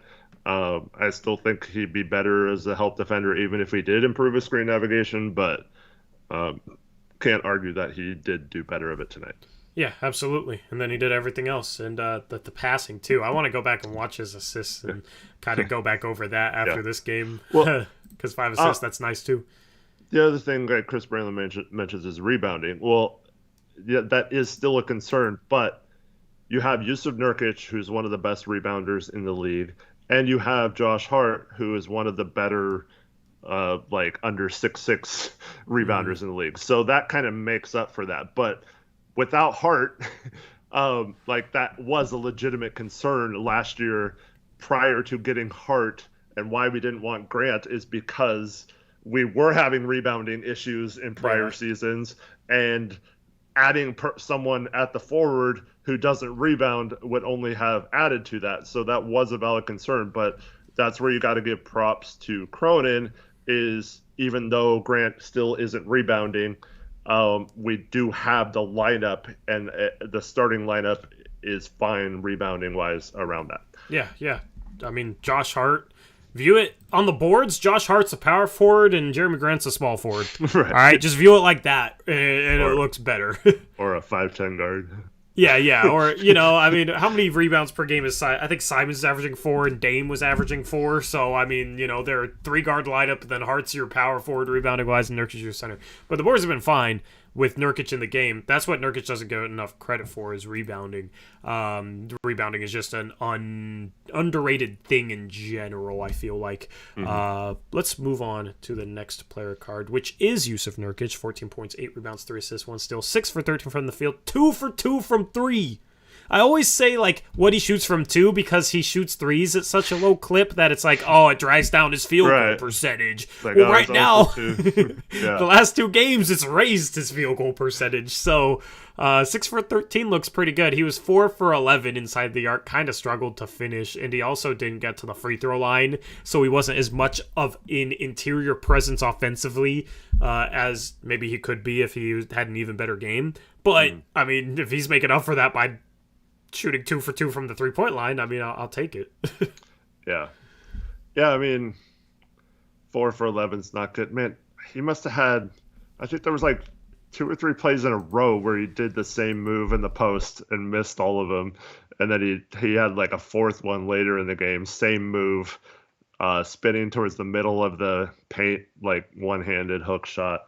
I mean, I think it was, for some reason, he was shooting a little far out. I know he thought he was getting fouled on some of them, but you can't expect a foul. So he's just got to do a little bit better job of not getting to that 8 to 10 foot range when he's shooting those. He needs to be in that 4 to 5 foot range or even closer. So just get a little bit better positioning on that turnaround and mix in his little baseline spin too, to keep the defense honest, and then the middle is a little bit more open the next time.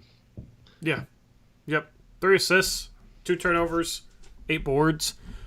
Phoenix is a tough team to go up against for a center when you got DeAndre Ayton, and they have guys that play off-ball team defense well, that dig at the ball a lot. So it wasn't necessarily the type of team that you expect him to dominate against on the interior anyway. I mean, he has a good clutch game against Phoenix. So. Yeah, but in the end, he was clutch and stepped up. And one foul in 25 minutes against Ayton. He has not been fouling this year, and he's been playing good defense. So, and I said this a lot the years we had Carmelo, but we need to do a better job of, because he's not always looking to score in the post.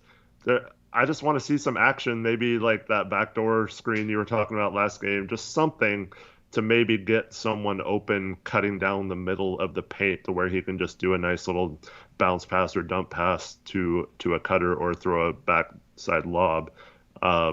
I feel like we're a little just stand around, watch him when he gets the ball in the post, and that's never really his strength. It's just straight post up moves. Like, he needs some movement around there too.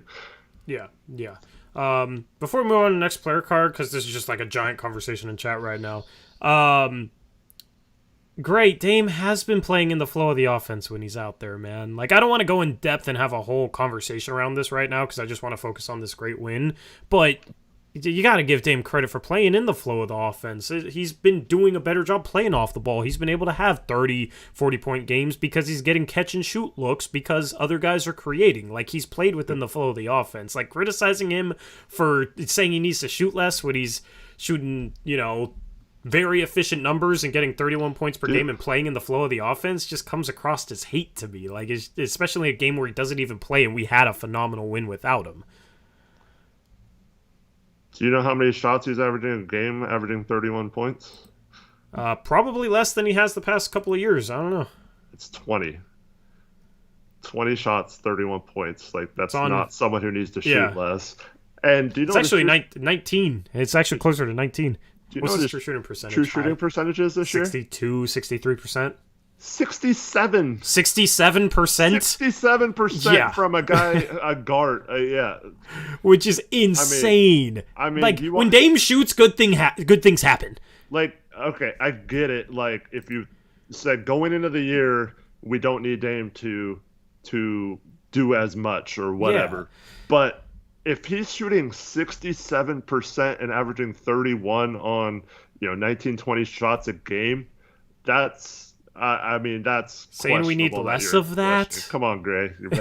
Yeah, we don't need less of that. Like, I mean, it would be nice if we didn't have to rely on him to put up insane numbers. Like, I kind of get that, but that's not necessarily what's happening. And that's the thing. When you have a guy that's that much of a threat, and Golden State has proven this with Steph Curry, it opens up things for everybody else offensively. It opens up space for guys to attack. It opens up, guys on slipped screens. Like, having a guy that's that much of a threat offensively opens up things for the entire offense. So he's done it in the flow of the offense, insanely efficient. It's helped open up things for everyone else. And right now he's hurt, and this team grits out a huge win against a tough team. We're sitting here saying he needs to shoot less.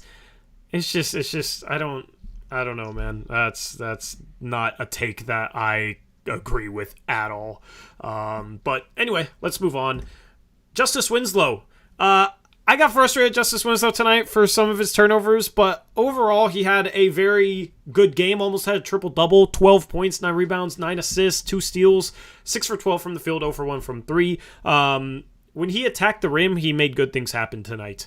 Missed a mid-range jumper, missed a three-point jumper. Obviously, jump shooting isn't his MO, but when he attacked downhill and created, he was actually able to get into the lane and create driving lanes for himself. And it was something this team needed without the shot creation of Ant and Dame. And then defensively, he had good moments. I don't know. He didn't lock up anyone, I don't think, but team defense was solid tonight. I thought he was solid defensively. The bar I have for him is high defensively, so I don't know. What were your thoughts on Justice? Outside the 3 turnovers, I thought he was really good tonight. I do still wish they'd use him a little differently, but we talked about it before that we didn't have shooters tonight, really. So, even though we made over 40% of our 3-pointers, it's still a case where we weren't really spacing the floor well. So I thought that was going to be tough for him to create, even though we didn't have that spacing. And I thought he did about as good of a job as he could have, all things considered. And I thought he was really solid on the defensive end. I thought it was a pretty good game from him. Yep, I agree. Nice to see Justice Winslow have that stat line. I wish he had a triple-double. That would have been cool. Yeah. Also, he'll get it tomorrow night. Yeah, one final thing on the chat thing. Great, don't sit here saying I've played for 25 years, so I'm not just randomly saying it. We can disagree, but don't sit here saying I've played basketball for 25 years, because if I sit here and say, well, I played college basketball, so I know what I'm talking about, then I will have 10 people over on Reddit absolutely flaming me for that. So, I don't do that to anyone. I used to,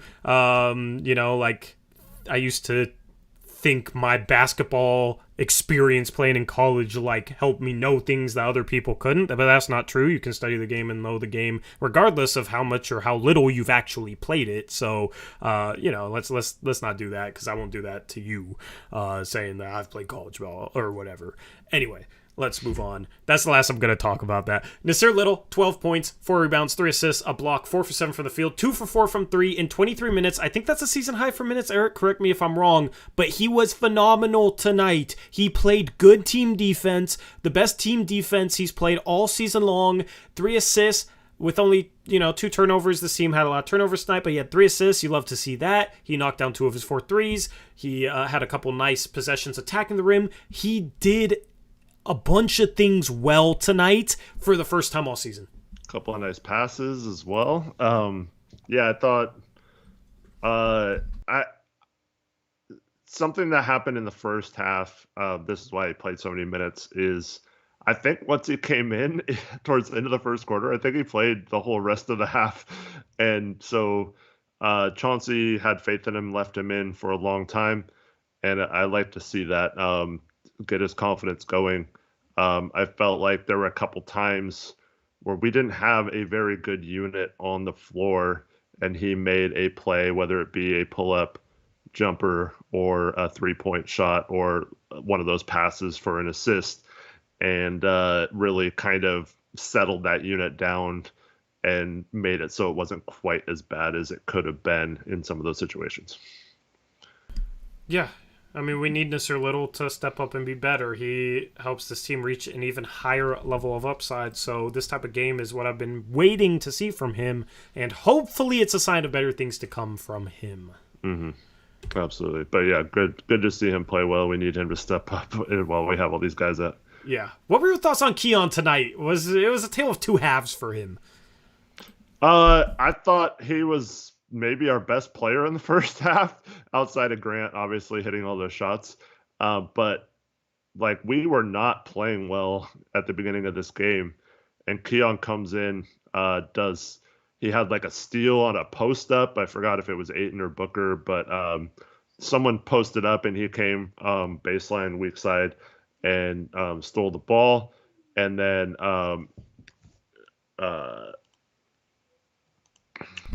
let me just don't, you guys don't have to just criticize the post, not the poster. Yeah. Yeah. No, don't insult Gray at all. Gray's one of our most supportive people. I just disagree with his basketball take. If you guys are in here insulting him, we're going to remove your messages or put you in a 5-minute timeout, because Gray supports us as much as anyone, and me and Gray disagree on it, which is fine.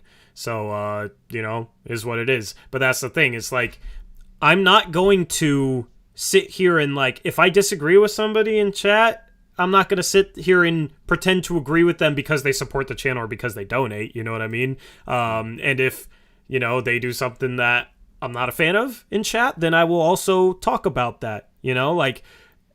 Fair is fair, and we appreciate all the support, but we'll disagree with people even if it's my best friend, if it's whoever. If we disagree on a basketball take, we disagree on a basketball take. What we're not going to do is sit here and chat throwing around insults, calling names. So that's why we have moderators. Shout out, what's up, Trevin? We got Trevin and Zach in here. Yeah, guys, if people are doing that, just let them know that that's against the rules. Yeah, as Eric said, address the post, not the poster, which is what I did with what Gray was saying. I was addressing the content of his messages, not insulting him personally. All right, this needs to be a welcome space for people with different opinions, even if we disagree with them, no matter how much we disagree with them. So anyway. And so back to Keon, I thought he did really well. I thought in the second half he tried to maybe do a few things that weren't really within his skill set quite yet, trying to break good defenders down off the dribble, and had a couple of turnovers and bad shots in the second half. But his defense overall this game, outside of There was one play when they were in the bonus and he closed out on a shooter and just got way too aggressive and fouled and got them to the free throw line. Outside of those kind of things, which are easy to fix, I thought he really was the difference in maybe this game turning into a blowout the other way and him coming in and bringing that energy, and it kind of pumped the whole team up. Yeah, absolutely. Yeah, just got to pick his spots a little bit more or a little bit better in terms of when to attack, when to drive into traffic. We needed his playmaking. Only 1 assist was kind of a bummer with the 3 turnovers. But he stepped up and had some good moments. I don't know how I feel about him taking 8 threes in 23 minutes. Eric, this team for the game, just hopping back to the team stats really quick, took like 23 threes for the entire game as a team, and he took 8 of those 23 threes in his 23 minutes of play. Yeah. If it's been McLemore or someone, I understand it, but Keon Johnson, I don't know. But it wasn't necessarily where he took like I think there was maybe 1 or 2 threes that I thought weren't the best shots, but it wasn't like he was chucking or completely forcing. He took some open looks when they were given to him, so can't really complain a ton about that. So, he just stepped up. He was great defensively, man. Great defensively. So shout out to him. And as we move on to the next player card, let me thank Gray Hughes Investigates $10 dono. That's exactly what I'm talking about, chat. Shout out to Gray for the $10 donation. He says, it's all good. Go Blazers. Love the style of play tonight. Reminded me of that 4-game stretch. First game like that this year. Team, not TEIM. Thank you, Gray, for that $10 donation. And yeah, I love the style of play too. I think Dame's fit into that, and I just hope that you give Dame a chance to truly fit into that, is what I would say as regards to our debate on that. But regardless, man, it's nothing personal with a basketball debate. Appreciate your support and look forward to having more basketball conversations in the future with you. Shout Chris Brandlin, $10 donation, says Blazers Uprise equals great community. Thank you, Chris, for that $10 donation. I try my best to foster a great community. I know Eric tries as well. We're active on Twitter and in our Discord. We're also human, too. We're also human, and we'll make our own mistakes at times, but we've definitely tried our best. And if you want to join our Discord, there's a Discord link in chat for you. And then shout out Carter with the $2 donation. Says, love the Blazers Uprise community with a heart emoji. That's the wholesomeness we need. Thank you, Carter, for the $2 dono. Thank you, Chris, and thank you, Gray. I think we did, but did we read Carter's first or last donation? I don't know. I don't remember saying his name. Sorry if we missed it, Carter. What was his last donation? I don't know. My feed refreshed and I don't see it. And it's been a minute since anyone's donated. Yeah, early in the stream, we had another donation. I think we might have read it, but I think we might have read it. I don't know. Maybe this is another Zach situation like we had in the past. I always know it's Carter because we don't ever say his last name. Yeah, sorry, Carter, but yeah, I just say her first name. But yeah, that's just because of YouTube, Yeah. Hopefully you understand. I wasn't gonna come out and say it, but yeah. I think he does. But appreciate you, man.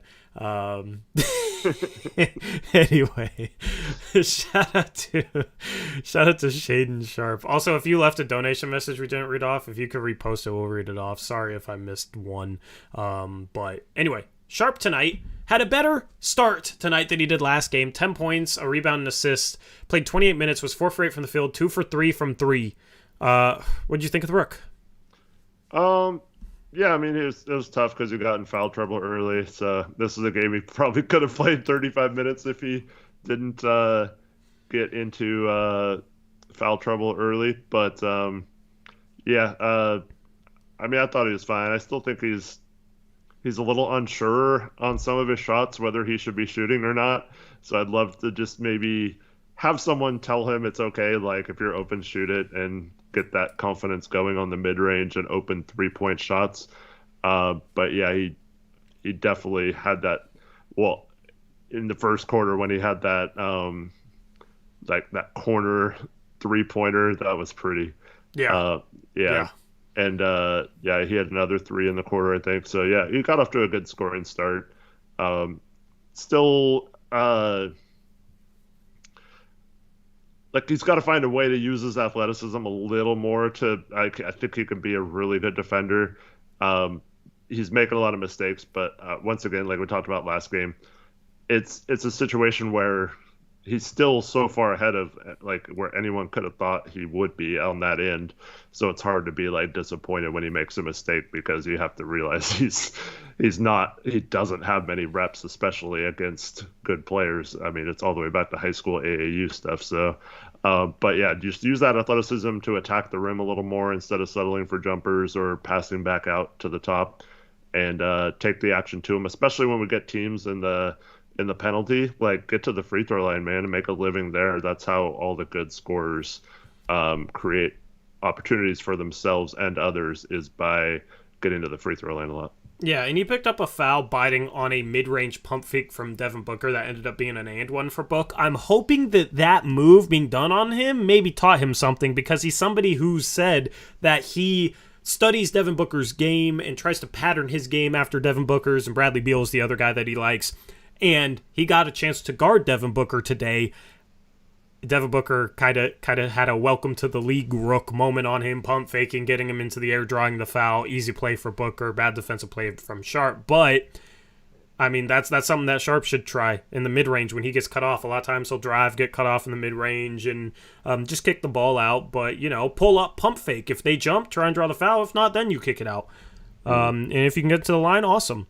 That type of stuff is stuff that Sharp will learn, and he'll learn how to pick his spots better. I just like that when he's unsure of whether or not he should attack, he's not forcing anything. Because when you're unsure and you're just like, screw it, I'm going to put my head down and attack, that's when bad things happen.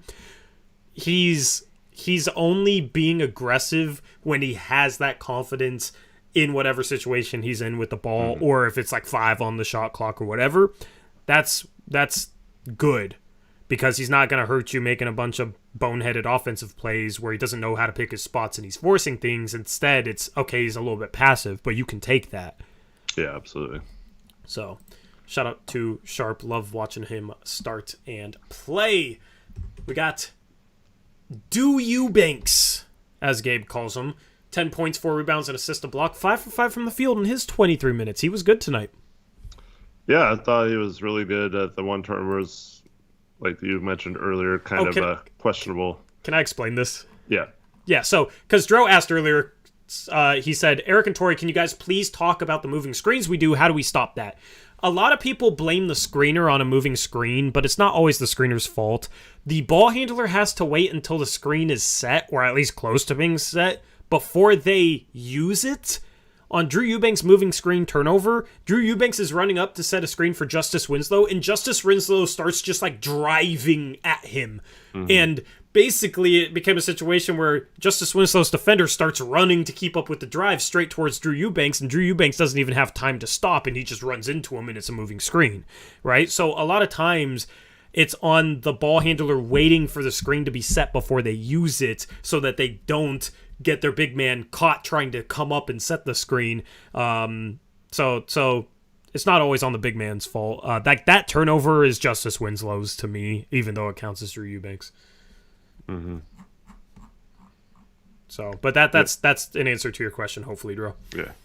But, I mean, outside of a few moments, which I don't even necessarily think are his fault, like last game when we're playing him against a quick lineup with no big, I really think he's been about as good as we could have hoped that he would be in these situations so far. So shout out to him for actually, playing decently this year.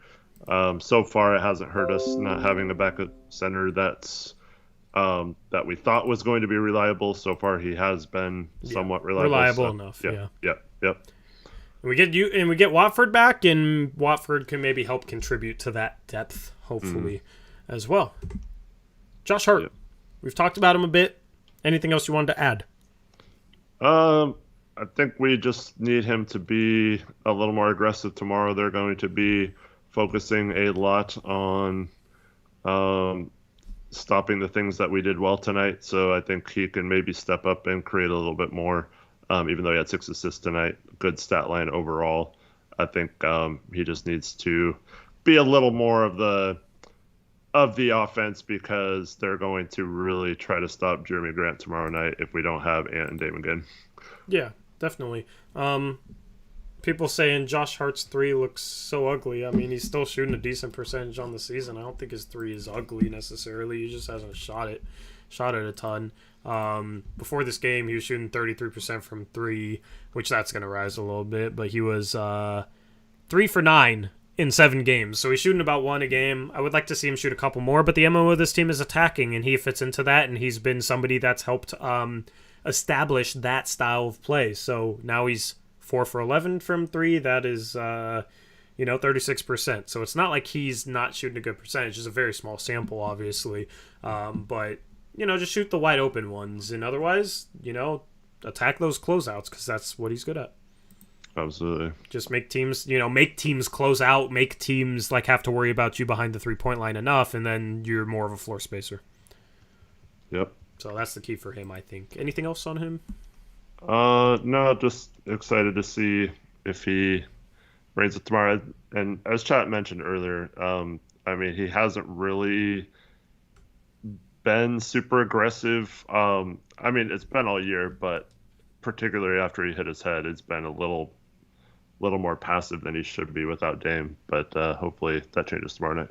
Yep, definitely. Let's move on and talk about Jabari Walker, who got meaningful minutes for the first time in his career today, Eric, and I thought was solid on both ends of the floor. 3 rebounds, 2 points. I still need to tell Chris to do points first, even if it's more rebounds, because it always confuses me when the orders switch. But what'd you think of your guy, Jabari Walker, tonight? I think he makes winning plays, and there was a time where him and Keon in the second quarter just they were wreaking havoc, just making smart decisions on defense. Jabari was rebounding in traffic, and I like the way he plays, man. He's dependable. He's not the quickest guy or the most athletic player, but he's just a winning player, makes winning plays.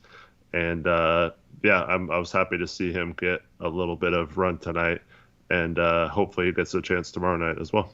Yeah.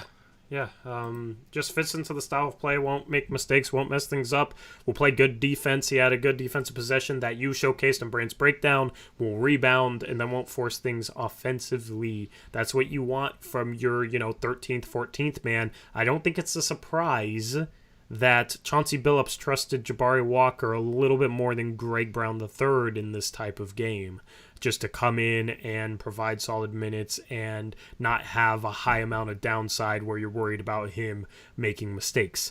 Greg Brown can do, some good things. He's an athlete, can have some good defensive moments, especially protecting the rim, blocking shots, and then he had some garbage time minutes against Denver where he had a couple impressive drives. So, that's not a slide on Greg Brown III. Jabari Walker, I think, just has a higher floor in terms of he's going to come into a game and isn't as mistake-prone as maybe a Greg Brown III is. And it's nice to have an insurance policy like that. Absolutely. I guess people are saying in chat that the Suns announcers were calling him Jabari Parker. Dude, the Suns announcers suck.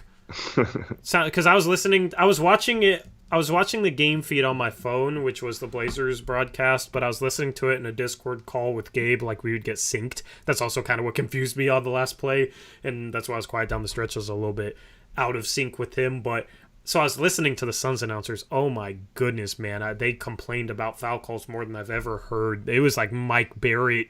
It might have been worse than Mike Barrett was, because Mike Barrett was pretty bad with complaining about foul calls, and Mike Rice, I think it might have been worse. And if they're calling him Jabari Parker all game, oh my goodness, they need to take a crash course in who's in the NBA and who is not right now. That's just embarrassing. Yeah. But, that's the broadcast that for a while it was every 3-point made. It was the same slogan saying, that's another 3 in the bank for Fulton Hall, or whatever. I don't remember what they said. It was something like that. And it, cool for charity, but it got annoying when it's a sponsor every time they made a 3.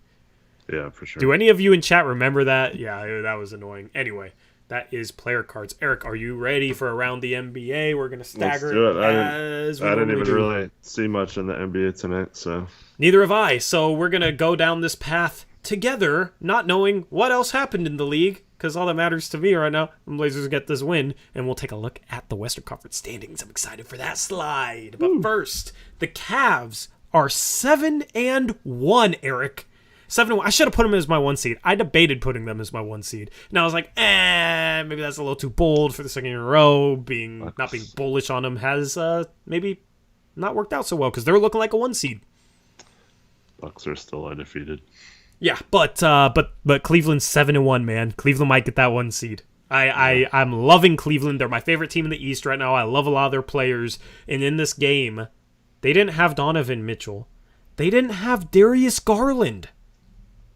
They still won 112-88 because this team plays defense. Where they're shorthanded with their star backcourt, they still get wins and still play well because they play some defense.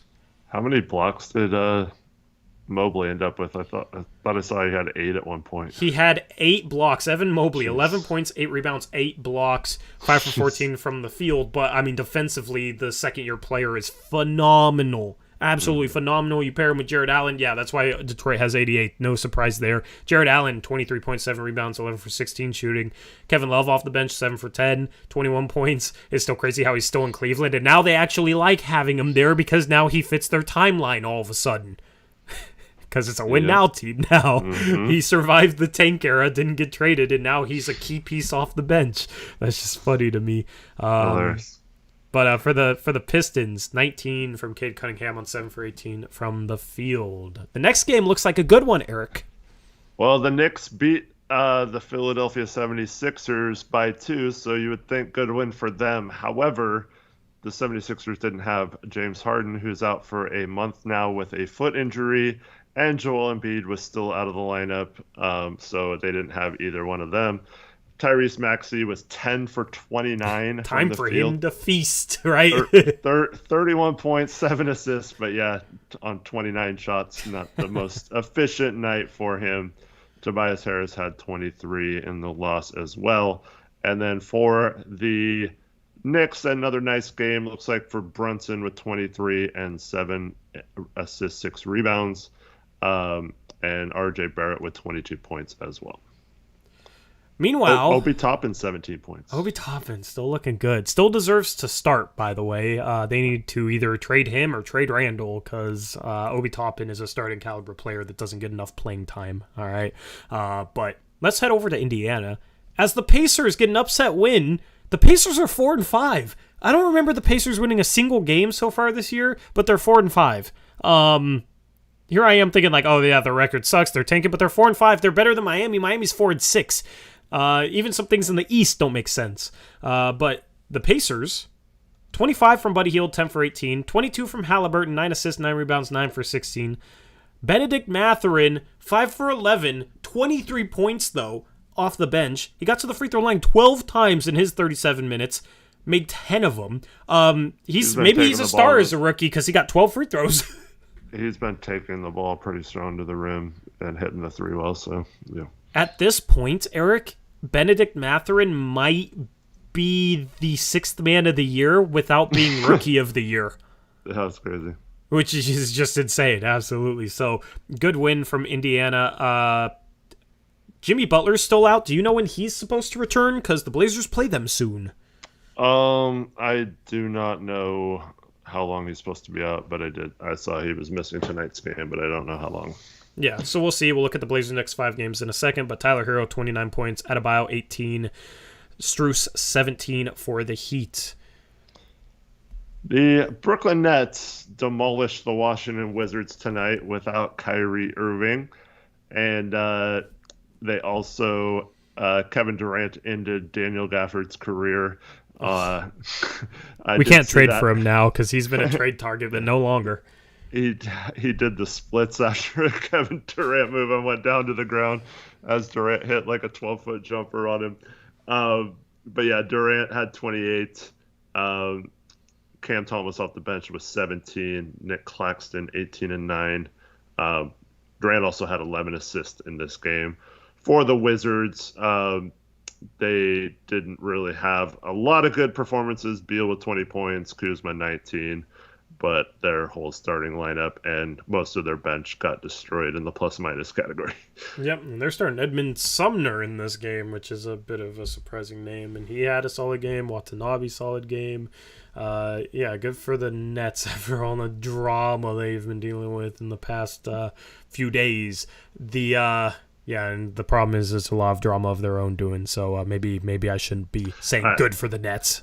Chris, I know he slipped, but he still slipped. He did the splits. You make a man do dude. It doesn't matter if you had in playing pool basketball. You make the man you make your defender do the splits. That's a good move, and that's embarrassing for him. Pool basketball. When was the last time you played pool basketball? It's been a few years, man. Yeah. I did over the summer. Yeah. Oh, it's been longer for me. It's been a few years for me, but I take my kids to a place that has like a bunch of. They have like a whole section of basketball. Gotcha. Yeah, my gym with my rec league has pool basketball too. I just don't go swimming. I just play hoop on land. Speaking of hoop on land, the Celtics beat the Bulls 123-119. The Celtics moved to 5-3 on the season as Jaylen Brown had a poster on Nikola Vucevic in this game, which was a highlight. And Jason Tatum, 36 points off the bench. Malcolm Brogdon, 25 points in 29 minutes. He had a good game. Jaylen Brown, 16 points. For the Bulls in the loss, DeMar DeRozan, 13 for 23. He had 46 points because he was 20 for 22 from the free throw line. Wow, that's a lot of free throws. That's a ton of free throws. There's more free throws than the Suns and the Blazers shot tonight, but not good enough for the Bulls. Vucevic, 24. They're still waiting on Lonzo Ball to come back, and his injury situation is iffy, and the bench did not get it done in this game for Chicago. Next up, we have the Clippers winning in San Antonio tonight, led by Paul George and his 32 points. 17 and 15 for Zubac in the starting lineup. And John Wall, 15 and 6 off the bench. So a nice game from him. Norm Powell, actually 5 for 8. He actually did something. Wow, positive. Good for Norm. Even though he had 13.7 rebounds, 5 for 8 from the field, and was a minus 17 on a team that won by. Yeah, I don't know, man. His defenses must be really, really bad. He wasn't this bad before the Blazers traded for him. I guess the Blazers broke him. Yeah, maybe. And then for the Spurs, Vassell was back and came off the bench, had 29 points for them. He's been really good, or he was before he got hurt, and he looks like he might be an early season candidate for most improved player. And then they got 18 and 6 from Tyus Jones in the starting lineup, 16 from Keldon Johnson, but not much else from their team. We gotta go to the next slide. There was a lot of action today. The Grizzlies blow out the Hornets 130-99. Memphis 6-3 on the season. They were led by Dillon Brooks, who had 23 points. He's back off injury. It was a team affair. Every starter had at least 12 points, and then they had 3 players in double digits off the bench. David Roddy, once again, a solid shooting night for him. He had 11 points on 4 for 8. And Brandon Clark, Tyus Jones both contributed as well. The next game's more interesting than this one, though. Yeah. We have the Raptors going to Dallas and losing by 1 point. Raptors tried to make a furious rally in the fourth quarter, outscoring the Dallas Mavericks 29-15 in that fourth quarter, but it wasn't enough. Siakam had 18, 7 rebounds and 6 assists, but a little low on the scoring number compared to what he had been doing this year. 27 from OG and a new boy. Scotty Barnes struggled in this one on both ends. They were trying to match him up on Luka, and he was having trouble navigating screens. And I replied to a Samson tweet that saying just insert Jeremy Grant's name in this tweet or something like that, because he was frustrated with the screen navigation and wondering why they weren't having him play in a more natural off-ball position. It's tough for bigger players to get through screens, man. Yeah. But yeah, you would think the Raptors have one of the better lineups to put on Luka defensively, but Luka had 35 on 15 shots. So, yeah. He might be the MVP so far this year. Good night for him. Dinwiddie actually started instead of coming off the bench. He had 21, and Christian Wood with 13 off the bench on 5 for 8 shooting. Yeah. Meanwhile, the Warriors are in shambles. 3-7, 0-6 on the road. They didn't play Steph, Draymond, or Klay tonight. I have no idea why. Do you know why? Does chat know why? They just rested them after playing last night, double into the back-to-back, and they also hinted that Klay might not play back-to-backs the entire season. Yeah, well, at some point they might want to start caring about the regular season because they're 3-7 after losing to the Pelicans tonight, 114-105 for the Pelicans. Brandon Ingram, 26 points, 8 for 17. Zion, 16 points on 7 for 11. And then CJ McCollum, 20 points, 8 rebounds, 5 assists on 7 for 17 from the field. Larry Nance Jr. off the bench, 10 for 12 in 29 minutes, 20 points, 8 rebounds. Larry Nance Jr. would be a great fit on this team, man. It sucks we couldn't have him this year. And we had him on last year's debacle of a team. He would be phenomenal on this team, man. Yeah, playing with like Winslow and Hart and Grant and stuff. Yeah. Backup center, can shoot the three, lob target, defense, can switch a little bit. Yeah, I kind of wish Justice Winslow was on this team. For the Warriors, they started Anthony Lamb, who played 37 minutes. That's how you know this was a game where guys didn't play. But they were led by 20 points from Jordan Poole on 5 for 18 shooting, though. 18 from Kuminga, 16 from Anthony Lamb, 18 off the bench from Ty Jerome, who shot 7 for 12. So very short-handed Warriors team that looked just about as good as their normal team looked last night when they lost to the Orlando Magic when they did play their guys. So I don't know what's going on with the Warriors. Championship hangover, I guess. We'll see how long this struggle lasts. Maybe it lasts the entire season. Your guy Jalen Suggs had a pretty special run at the end of that game. Couple steals. I love it. Step back three-pointer. Yeah, nice to see him doing some stuff. Absolutely. All right, the next up game we have the Bucks moving to 8-0. They send the Timberwolves home at home with a loss. They're now 4-5 on the season, so not the start they were hoping for. Giannis was once again great with a triple-double, 26, 14, and 11. And Drew Holiday also had 29. Bobby Portis 18 off the bench. And they're doing this once again without Chris Middleton, who is still going to be out for a while, or at least a couple more weeks.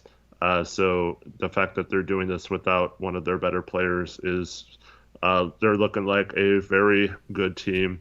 Karl-Anthony Towns had 22 points for the Timberwolves. Anthony Edwards with 24.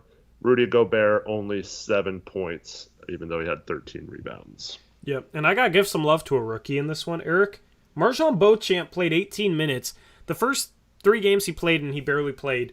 And then the last couple games, he's gotten about 16, 18 minutes. Was 0 for 3 in the first of those games, but then tonight in 18 minutes, 14 points, 6 for 10 from the field, 2 for 4 from 3, had 5 rebounds as well. He's a draft prospect that I liked, and I thought Milwaukee was a good destination for him. He played more than Wesley Matthews tonight, played as much as George Hill. Maybe they're just looking to see what they have there as they're 8-0. They can afford to do that, but it'll be interesting to see if he can crack into that rotation. I still can't believe a couple of teams took players in the early 20s that they did above him and let him slip to the Bucks because, they can bring him along slowly, and he seemingly could fit in if he develops very well with that team. Yeah, two-way potential. Good two-way potential. And if he can shoot the 3-ball, that was kind of the question mark with him. 2 for 4 tonight, then he could be a problem soon off that Milwaukee bench. Maybe break his way into the starting lineup long-term as they've kind of been shuffling around shooting guards for a little bit. Now, the Blazers with that Jerami Grant buzzer beater play of the night. Unless you like a poster dunk or making a guy do a splits more. But, clutch play of the night, Jerami Grant, as the Blazers win 108-106. And then the Jazz beat the Lakers, Eric. The Lakers are truly in shambles. The Jazz continue their hot start. They are now 7-3 on the season. The Lakers are 2-6. For the Jazz, they were led by Lauri Markkanen, once again, 27 points, 13 rebounds, 4 assists. He's been really good. Jordan Clarkson, 20 points. Mike Conley, 15. Kelly Olynyk, 18. Those 4 guys have kind of been their core, and then another part of their core, Colin Sexton off the bench, 17 points, 7 for 13 from the field. He's been solid in Utah so far, had some solid moments as a bench scorer, which I think is the right role for him.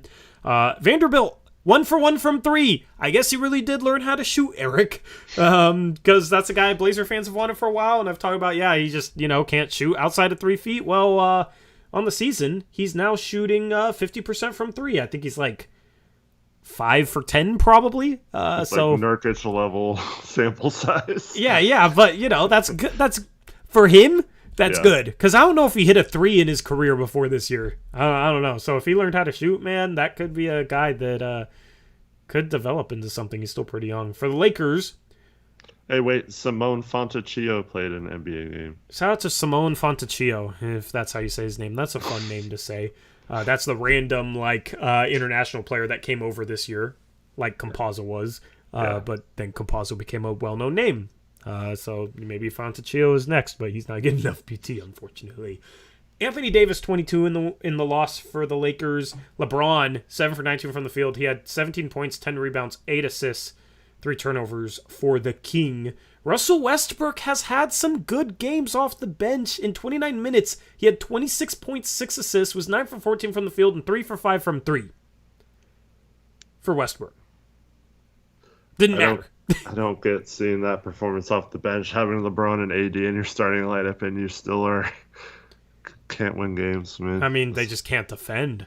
Yeah. They just can't. AD has lost something defensively. He is no longer that type of game changer defensively. And they got Pat Bev, but Troy Brown, Jr., Lonnie Walker, the third aren't good defenders. And then LeBron is just not. Either he doesn't give effort or he just can't give effort on that end because he's not defensively the same anymore. Rahi's hilarious. He called him Benchbrook. Benchbrook is better than Westbrick, I guess. Yeah. So as long as he doesn't come. If he's off the bench and bricking, if he's bench brick, that's not good. But yep. Now we roll over, drum roll, to the Western Conference standings, which the Blazers are back up top, right where they belong, as they're tied with Phoenix. But those 2 Phoenix losses are 2 Blazer wins. The Blazers have the tiebreaker for the season now. Their third and final matchup of the season, of course, is tomorrow night. In 5 minutes, it'll be tonight on the West Coast. Utah in third, 7-3. They're technically tied, but our win percentage is better win percentage. And our schedule has been relatively difficult, and it's going to be a difficult road trip, but bring the effort they did tonight, and man, I mean, just not what I expected so far going into the season. It's nice being up there at the top. Man, we're going to have a celebration tomorrow night if we're still number 1 on this chart. Yeah. Unfortunately, I mean, it's still so early that 10th place is only 2 games back. Yeah. know? So I'm expecting the Blazers to end up around 500 at some point in the month of November because it's so difficult. But coming out of November with a 500 record is a good thing because it's insanely difficult. And I think they could do better than that. If you're a really good team, you beat good teams. And if we somehow stay near the top of the standings through November and early December, we could be the 1 seed. We could, it would be possible to be up there all year. Yeah. I mean, man, Connor, why do you have to remind me of that stuff? Oh yeah, it's hard to beat a team. You can't beat a team twice in a row. Even though we beat Phoenix twice in a row, but there's enough games in between. But guess we should just roll over and fold tomorrow night, right? If people don't know what we're talking about, that's a Stotts quote that says, hard to beat an NBA team twice in a row. No, it was something that Dame said Stotts told them after the game or something that they were like, oh, we can't. It was when Minnesota wasn't good, we lost. In Minnesota. We had a terrible second game, and that was one of the quotes. Dude, I would be shocked to hear that from this team. Yeah. If you're going into a game thinking that, screw that, man. Screw that. Oh, here's a Stotts rant for like 30 seconds. Nah. You beat a team once, beat them again. Be competitors. Accept the challenge. This goes back to what I said about this game and why I was proud of this game. Accept the challenge. Rise to the challenge. Beating a good team twice in a row? Yeah, that's a challenge. Well, we've done it twice in a row if you count the earlier game. 3 times in a row? Yeah, that's tough. Well, guess what? You've already done it twice, so you can do it again. You already done it shorthanded, so you can do it again. Rise to the challenge. Let's get it done tomorrow night. Let's stay up top where we belong in that Western Conference. Yeah, absolutely. Anyway, I'm turning into a hype man. Anyway. Well, this team has this hype, man. Absolutely. Christian update Golden State's record at 3-7. They're where they belong. But he has them at 2-5. But they are 3-7. Actually, they're ahead of Sacramento. Sacramento is 2-5, and yeah, I don't know. Imagine saying one of the play-ins would be San Antonio versus Oklahoma City. That'd be hilarious. I'd love it. Dude, Chris is like just loving that we're at the top and doesn't care about the bottom of the standings. Like, well, because it doesn't matter. It's just poverty franchises, Golden State, the Lakers. Like, who cares? Yeah, exactly. Which I respect it. Anyway, here's the Eastern Conference standings. Might get this automated in the future so that there's not mistakes. But Milwaukee, Cleveland look like the cream of the crop so far. But the standings make more sense over here.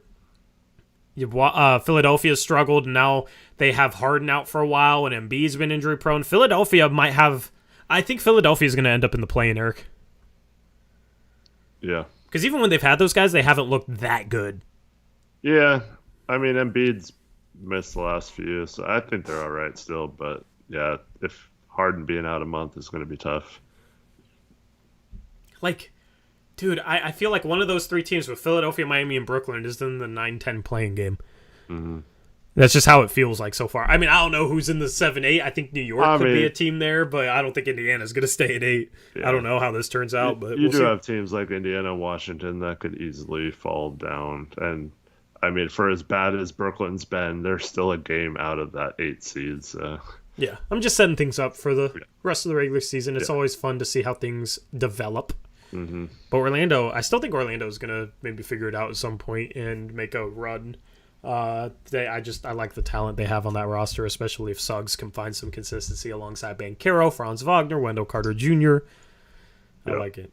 Yep. Connor says it's a long season, Tori. Oh, really? We have what? 74 games left? I didn't know. My bad. Anyway, let's look at the next 5 games. Phoenix again, Miami, Charlotte, New Orleans, Dallas. The rest of this road trip. I said 2-4 would be okay, and they're 1-0. So win one of these 5 games and 2-4, and you're okay. You're still above 500 after a really tough road trip. But 3-3 was the goal for me. So win 2 of these next 5 games are 3-3, and one of them is very winnable with Charlotte, and maybe you have Dame back for then. I mean, this was really nice to start off this road trip getting this win, considering how tough of a road trip this is. Yeah, absolutely. That's why if we somehow pull off tomorrow night, it's going to be insane. Then maybe get Dame back at some point in this road trip as well. And then after this road trip, get Gary Payton back. But yeah. Yeah, absolutely. But yeah, I mean, right now, this is just like...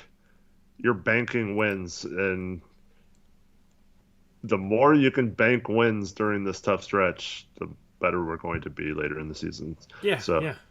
But it's not like the worst case scenario if we drop like tomorrow night. Like, it's understandable. Phoenix is really good, and it's tough to beat them. As funny as much as we made that comment earlier, when you're playing a really good team and you overachieve like we did tonight and win like kind of a scrappy game like that, it is hard to do that on 2 nights in a row. But come and jump on them early tomorrow, which is something we haven't really done at the beginning of games, and they might start to get a little shaky confidence-wise. Absolutely. Set the tone. It's part banking wins, and it's a part just establishing what will get you wins and get you playoff success in terms of how you play. They're doing the latter, and they're doing the former right now. So even if, they have some tough losses against some good teams on a road trip, as long as they're still just establishing a good style of play, they have the talent, I think, in order to make some noise. So, it's not all about wins and losses. It's about becoming the best possible team you can. And this team is looking pretty damn good right now. I mean, I can't complain about being number one in the West 8 games in after November 4th. And fun, man. It's just it's so Mm-hmm. fun to watch this team. They have athleticism. They play hard on defense. They give energy. They have players that are just going in and not trying to do like a lot. I mean, we had a couple times tonight where it got away from us and we tried to do too much, but I mean, that's going to happen when you're missing all your best players. It's going to have a little bit of times like that. So it's just really, really fun to see players come in, just like have that lunch pail mentality where you're going to come in, work your shift and work your butt off during that team or during that shift. And it's leading to success. And it's really cool because Chauncey can now point to these things if it starts to go the other way, where some of these guys maybe stop giving effort or maybe some of the young guys aren't performing as well. You can show them what was working for them, and you can go back to that later in the season and say, hey, man, you're changing this up. You're not playing this way like you were at this time. What about that Phoenix game when you did this, And that's going to be a really good tool for this coaching staff to have all season. Yep, absolutely. Anyway, let me thank a couple member messages and a dono. Shout out Clearly a Bot, member for 14 months, says, trust the process, love this team and channel. Thank you, Clearly a Bot, for the member message. Man. Shout out Rip City Brady. What's up, Brady, with the $2 dono. Says, love y'all and love this team. Thank you for the donation, man. Appreciate it. I'm loving this team as well. And then shout out Andy Marchant. A new channel member, welcome to starter level channel membership. You can become a channel member by clicking the join button below or going to the main channel page and clicking that join button. As far as follow-up content, still planning on getting an analytics video out. Just postponed it a couple days, so at some point I'll have an analytics video focusing on some things. And then Believe in Blazers podcast, I dropped the audio only version earlier today. We recorded it like 2-3 days ago, but it's not time sensitive. Me and Stephen Vaughn had a really good talk on how wide open the West is, and we had a good debate on how much parity there is in the league right now and how much it's about just having a cohesive team versus potentially just amassing stars, super teams, that sort of thing. So I think it's a really good listen. It was a very fun conversation to have. So I will drop the video version at some point on the second channel, Blazers Uprise Live, in the next couple of days. If you're not subscribed to Blazers Uprise Live, that is our second streaming channel. We stream Mondays and Thursdays, and then I drop the Believe in Blazers podcast over there. You can subscribe to that by clicking the link in the description box below. Anything else left to plug content-wise? No, but there is another donation. Yeah, I'll thank the dono. But tomorrow, actually, once again, just like we did today, watch party stream over on Suns Valley podcast. All right. And go check out that stream if you missed it on that channel.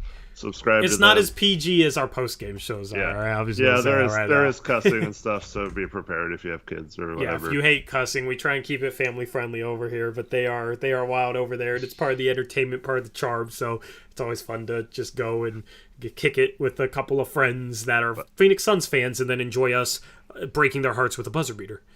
And yeah, go watch the last 4 minutes if you want to see how intense I get during games and me losing my mind at the end. Absolutely. Shout out to CH Sports with a $10 donation. He says, hey fellas, working the night shift right now. Didn't get to watch the game, but glad I get to hear about a Blazers dub tonight. And then in quotes, once again we can say it's a great day to be a Blazer. Of course, that was Brian Wheeler who quoted that. So thank you, CH Sports, for the $10 donation. Glad we can entertain you on your work shift once again.